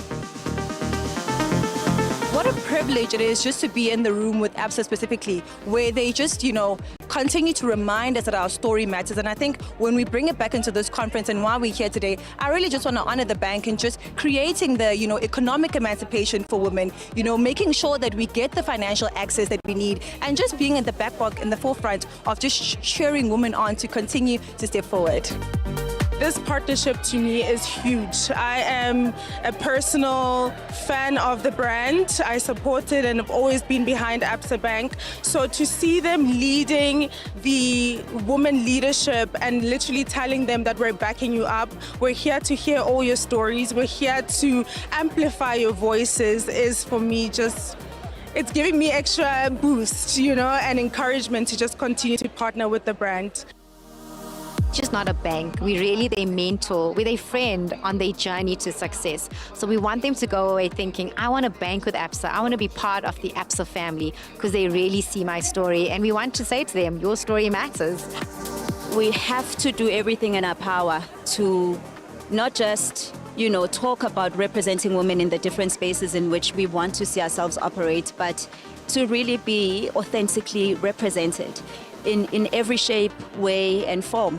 You can't take away the power of a young black girl seeing herself represented properly in such spaces. I think it's incredibly important. I believe that representation matters, but also authentic representation. Making sure that the women who are almost in the spotlight are women that young girls in South Africa can look up to and see themselves reflected. From bold conversations to real impact, the future is clearly female, and it's happening right now across Africa. I love that, Ayan, and I will echo that too. The future certainly is female. Now, as the conversation does continue, one thing is definitely clear, that when women are empowered, communities truly grow and the future stories become that much more inclusive for everybody.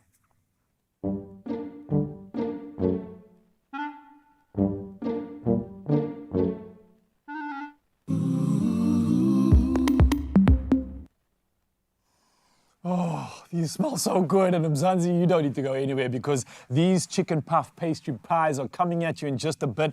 They look exquisite. They smell delicious. And let me tell you, you definitely want to add this to your list. Woo! You're going to be showing off to all your guests. Someone else that's been showing off this morning, of course, is Zahira. She's still standing by. An incredible conversation about Kilimanjaro. But now I want to find out what this really meant to her. And we're going to find out all that in just a bit. And you don't need to go anywhere. All right, I'm going to steal one. Don't tell anyone.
welcome back to your space of inspiration. We're continuing the conversation with Zahira Variawa, a Kilimanjaro climb, of course, and the purpose that's carried on since. Now, while the summit marked a major milestone, the real focus is now on what that experience is really building towards. Absolutely, and especially how it connects to communities beyond the mountain.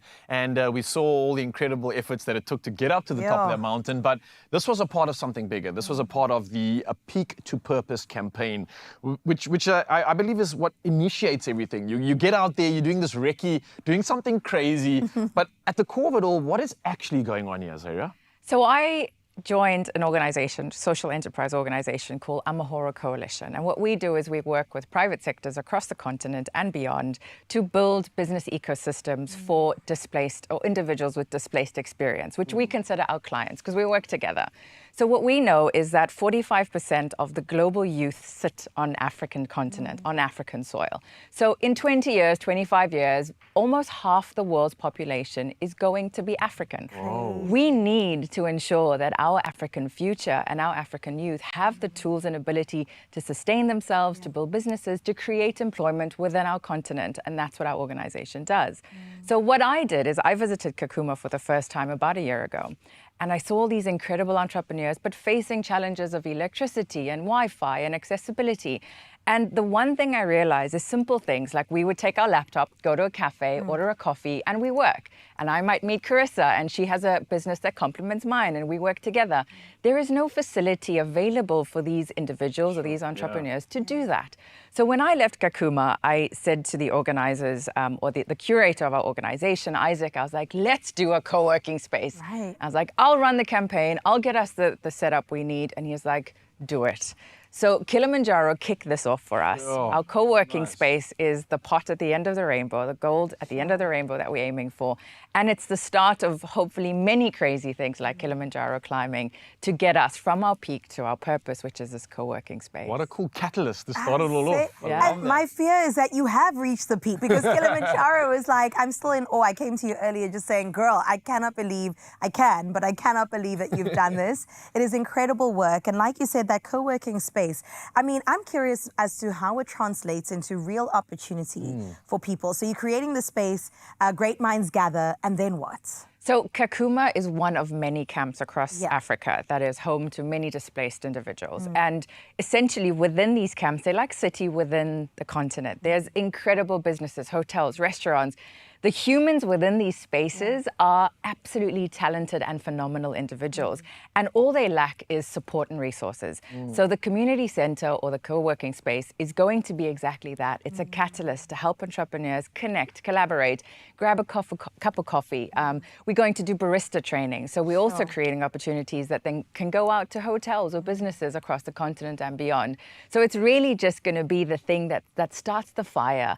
And I feel like when I see this vision of the center and everyone working together and communicating and having coffee, I think it's going to spark that real African future that the global community is going to look forward to, and it's coming. I can picture Africa's it. got It looks so much amazing. potential. I can see it happening right now. I also see this weird opportunity you have, and I don't know if it comes in the form of a responsibility. Maybe you are blessed enough to travel, you get to experience, and you get to see real life examples of this play out. So personally, what does this do for you in terms of your sense of purpose? Has this journey kind of shaped you to understand more about what you need to be doing or what you want to be doing in terms of your energy, how it gets expressed there in the space? Well, I think for me, I've had, like you said, the privilege of working in travel, which I consider a gift. Working in luxury travel has taken me to amazing places. But I think being African, being South African, we've always got a purpose and we've got a responsibility to uplift the communities that we come from, whether that's in a micro or macro level.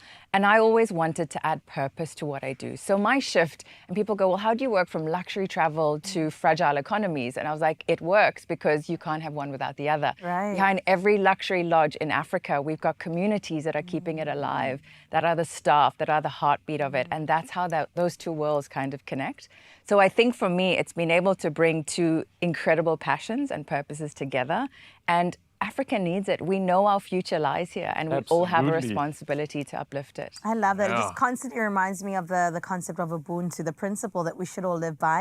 We are because you are, you are because I am. Absolutely. And it also reminds me about the vulnerability needed to be here where we are right now in this moment. And I think about your journey of vulnerability, to climb that mountain, to say, you know what, I want to live a life of purpose. Does vulnerability play into the work that you do? Massively. Yeah. I think the last few years, I always say to people, I've actually found Zahira in the last 2 or 3 years. Wow. I've done incredible things, I've worked in incredible spaces, but really finding your stride and hitting that motion of, okay, this is what I want to do, this is my purpose, and both personally and professionally, the last few years have been extremely challenging. But I think you grow and learn from these challenges, and you grow and learn through these challenges. And when I work both in a luxury space and within a space of people with lived displacement or fragile state or conflict, you learn from them as much as they may learn from you. So training and working and supporting these communities has taught me just as much as I may have taught them. And I think you learn from that, and that energy builds who you're going to be in the future. So you have to be vulnerable enough to let that process take place. Absolutely. Couldn't have said it better. And it sounds like the puzzle pieces that you've been garnering throughout your years are coming together in such a beautiful way. I feel like Zahira is entering a flow state. Come And we are here on. for it, we are celebrating it, and it's not going to stop there, right? Because I think the climb may be behind her, but the purpose is in what represents the future and what is still unfolding. Now, Zahira is absolutely not going anywhere. We want to thank her for taking this journey on, and thank her for sticking around, because we're still going to hopefully have some fun with her right here on your Feel Good Breakfast Show. But right now, we want to turn the attention to you and that wallet in your pocket. Oh my goodness. We want you to double your chances of winning by playing Daily Lotto for an estimated 400,000 Rand jackpot. But then there's also Daily Lotto Plus for an estimated 150,000 Rand jackpot. And it all goes down today. Yeah, Mzansi, don't get left behind. You can buy your tickets now in store. It's available on the national lottery.co.za website. There's the mobile app, or you can use cell phone banking. You've got options. As per usual, all these details, of course, are on our Expresso social media pages. Go and check them out, and then make sure that you get yourself in that running to win big. There's Daily Lotto for an estimated 400,000, and then Daily Lotto Plus for an estimated 150,000 Rand. Lots of money, which means that you could get a private chef, or you could get yourself in the kitchen. Ooh, as I hear in the kitchen, how's your cooking game, by the way? Traveling all across the world? Yeah, you know what? I'm going to give myself a 7 out of 10. Ooh, those are big numbers. I like the sound of that. it. Yum. Sounds delicious. And of course, don't go anywhere, Mzansi. We've got something delicious coming your way. It's some chicken pies. There's some pastry pies, mushroom in that thing. All the hearty food that makes you just feel darn good. See you soon.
It's my feel-good breakfast show.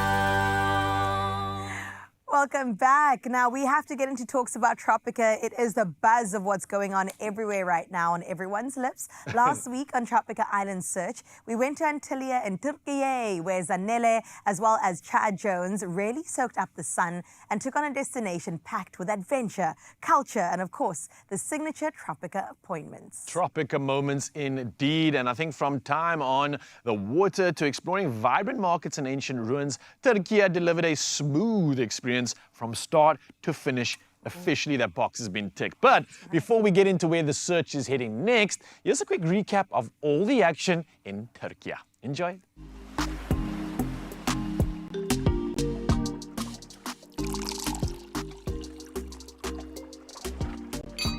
Wow, for me personally, I think this is the perfect location for the next tropical island of treasure. The first thing that pops to mind is the beaches here. Okay, yes. The water's warm, it's crystal clear. And you know, tropical island of treasure, the beaches are the most important. Well, you know what, Chad? I want us to go through a little bit of a checklist to see if it really has everything you're talking about. The evidence is right here. Yes, it is. Exactly. We've got our memories. So what exactly would you say is a highlight? I would say snorkeling. Oh, yes. To the island of Suluada. Yeah. But then there's Old Town of the history. Exactly. Well, we felt like we were living like the old town people. I've got to say, for me, something that definitely stuck out, and I think it's because it took us out of our comfort zone, was doing sailing for the first time. Yes. Yeah. Yes. Wow. What an experience. Right. Even playing paddle was also quite the experience. I think we've got a pretty good contender for the new home of Tropica Island of Treasure. A very, very good contender. Yeah. Might have to invite me back. Wow. Oh, I know hey. where I'm going to next, regardless of whether this is the island of choice. That Yeah. looks incredible. Antillia, Turkey. I see you. And I think it will look good on you as well. But listen, now if that's anything to go by, the search is only getting better. And this week, Zanele Patelwa and Hungani Ndlovu take us to the tropical paradise of Thailand. Yeah. That's very exciting. Now, their Thailand adventure was made even more memorable thanks to Wolo Travel, who took care of the activities and, of course, set them up for an incredible, incredible adventure and embrace Patong. Yo, now I want you to think world-famous beaches, dramatic limestone islands, ancient temples, bustling markets, and a nightlife that keeps the energy going long after sunset. And you at home can expect it all, from smooth adventure and exploration to rich cultural moments. This is where every step and every stop brings us closer to answering the big question.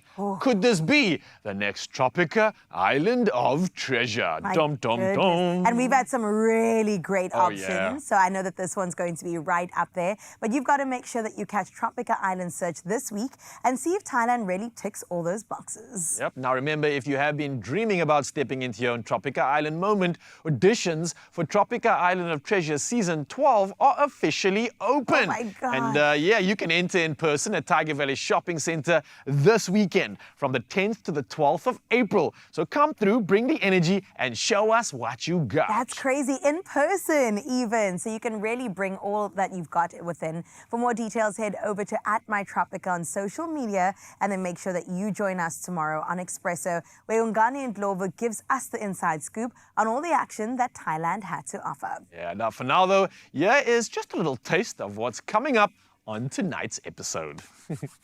Join me, Zanele Patelwa, this week as the Tropica Island Search continues in the heart of Southeast Asia. And I'm not alone. I'm with the winner of Tropica Island of Treasure, Zanzibar, Hungani Ndlovu. Welcome to Thailand. Where limestone cliffs rise from turquoise seas, culture runs deep, and island adventure takes on a whole new level. Will Thailand prove to be the smoothest destination yet? Join us Monday evening at 6 on S3 to find out.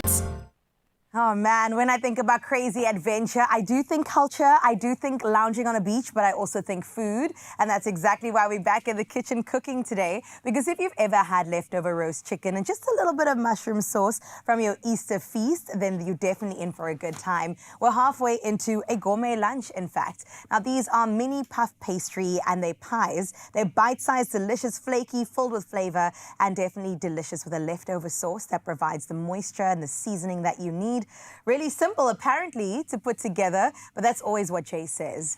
I do have some reassurance and Zahira today, so we're going to see. I got you. Thank you. You said 7 out of 10 when it comes to the kitchen. You know what I mean? We got this. Okay, so we've got peas. We've got peas, we've got mushroom sauce, Mushroom we've got sauce. leftover rotisserie chicken, Yum. and we've got pastry. 4 ingredients. That's it. That's it. I mean, we don't really need peas. We don't actually need the peas. Are you bringing that conversation back here? We had a discussion about frozen peas. Are up. Was she trying to get them out of here?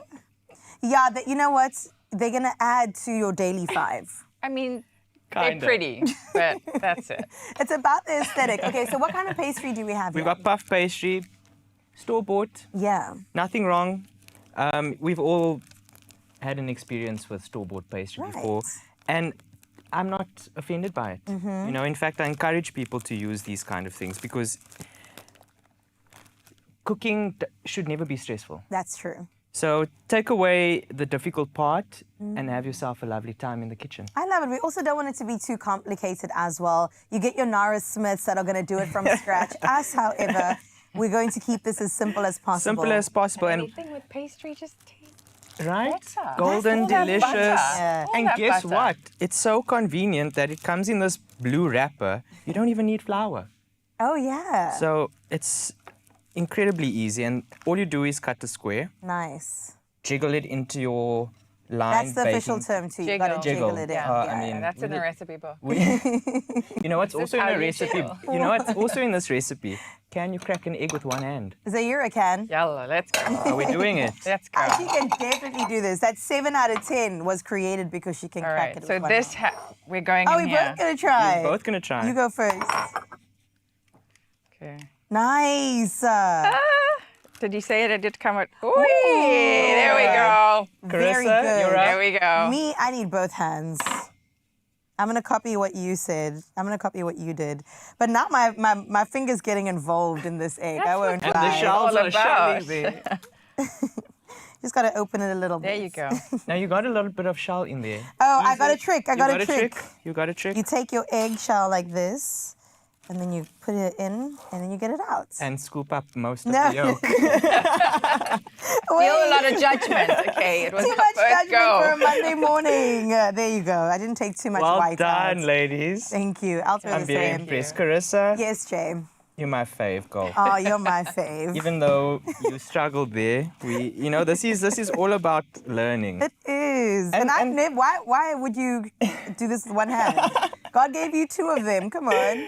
Okay, great. So, ladies, let's make the filling. Right. Pastry's done. There you go. Into the bowl, the chicken, sauce, and peas.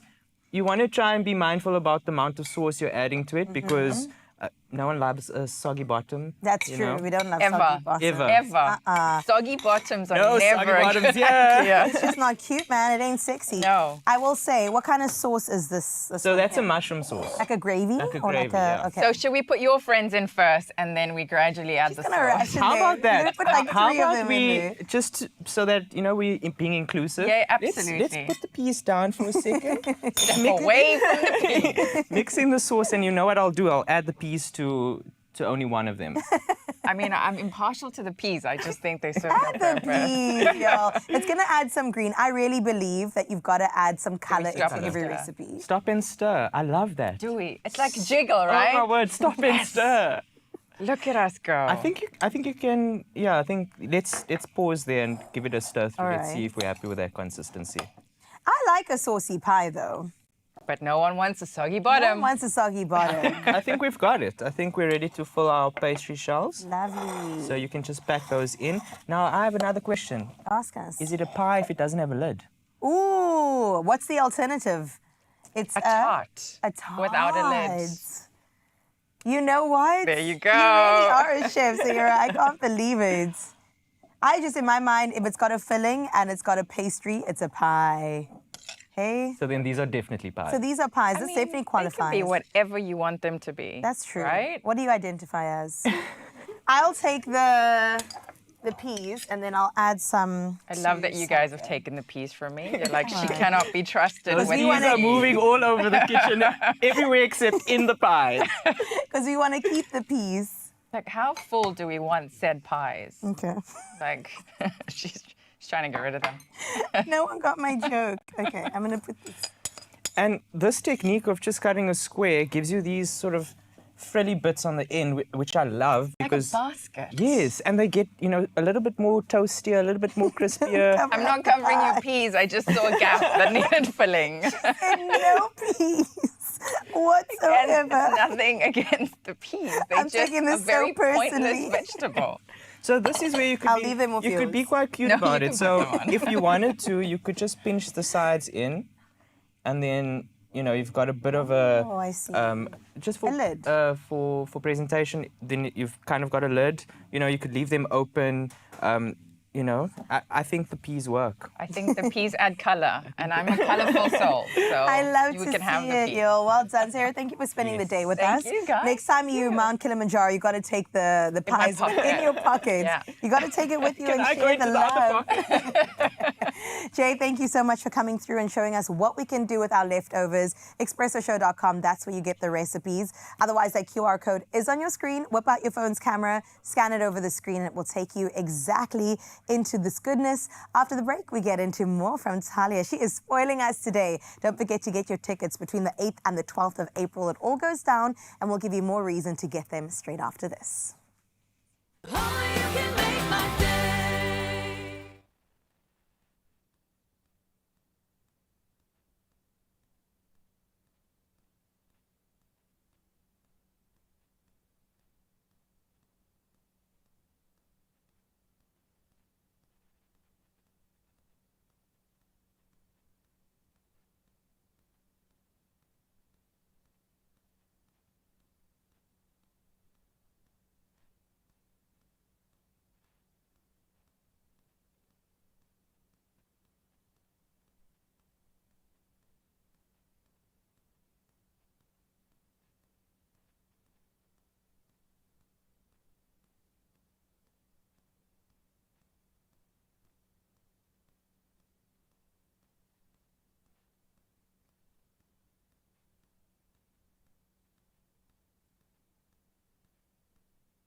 It's my feel-good breakfast show.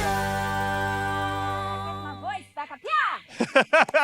Having so much fun out here. Obviously, that's going crazy. We are live right here on your Feel Good Breakfast Show as we are about to usher in the end of a beautiful morning. Now, Talia Kodesh, clearly full of energy, is still right here with us, taken to the stage right now to perform another excerpt from Actress. Now, we've got every reason to get those tickets, and here's the final reason to have a beautiful Monday and do exactly that. Enjoy. Stage is yours. Thank you so much. So this is from the end of the show. We might have to start it again because I've missed the cue. This won't happen on Wednesday night, I promise.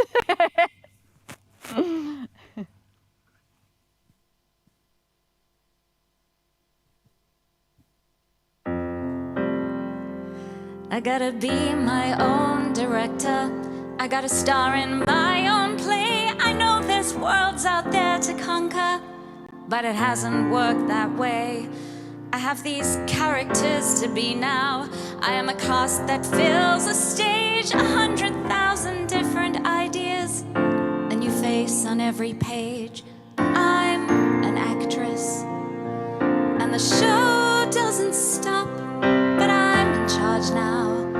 Don't need my billing on top, forget auditions, 'cause I've played all the scenes and I'm due back on now. I've done the one where I was pregnant, and another as a friend. I've starred as mother, wife and teacher in a story with no end.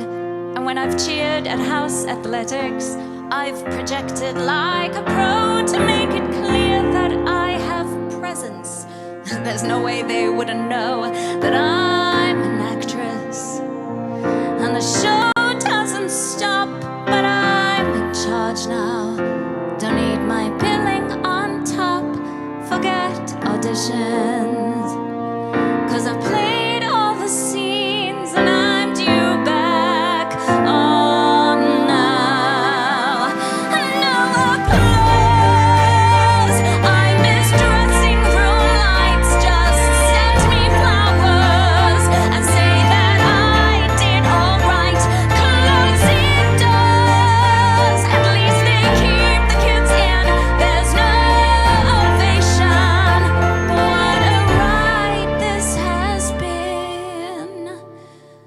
There's no starting and then ending.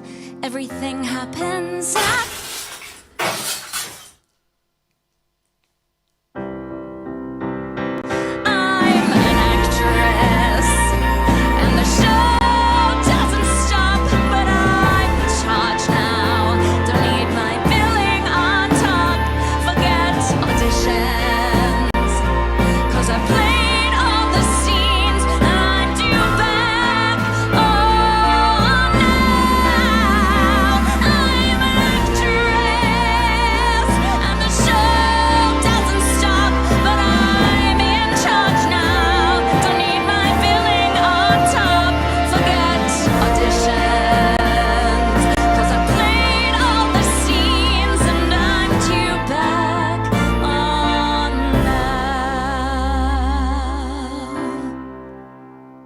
that's my call.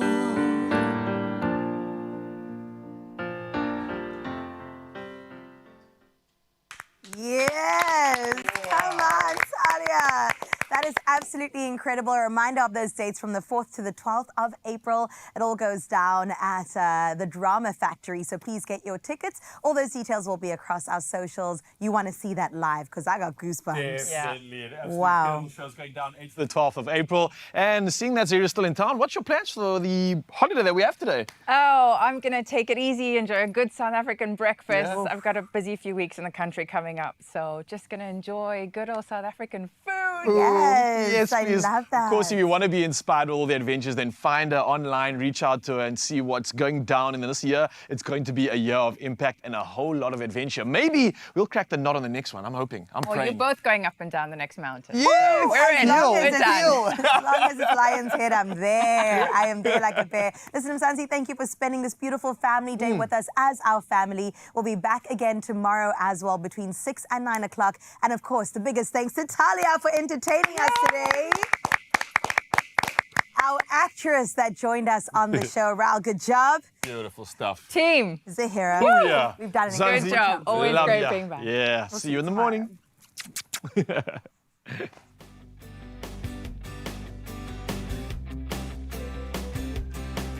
Another feel-good production.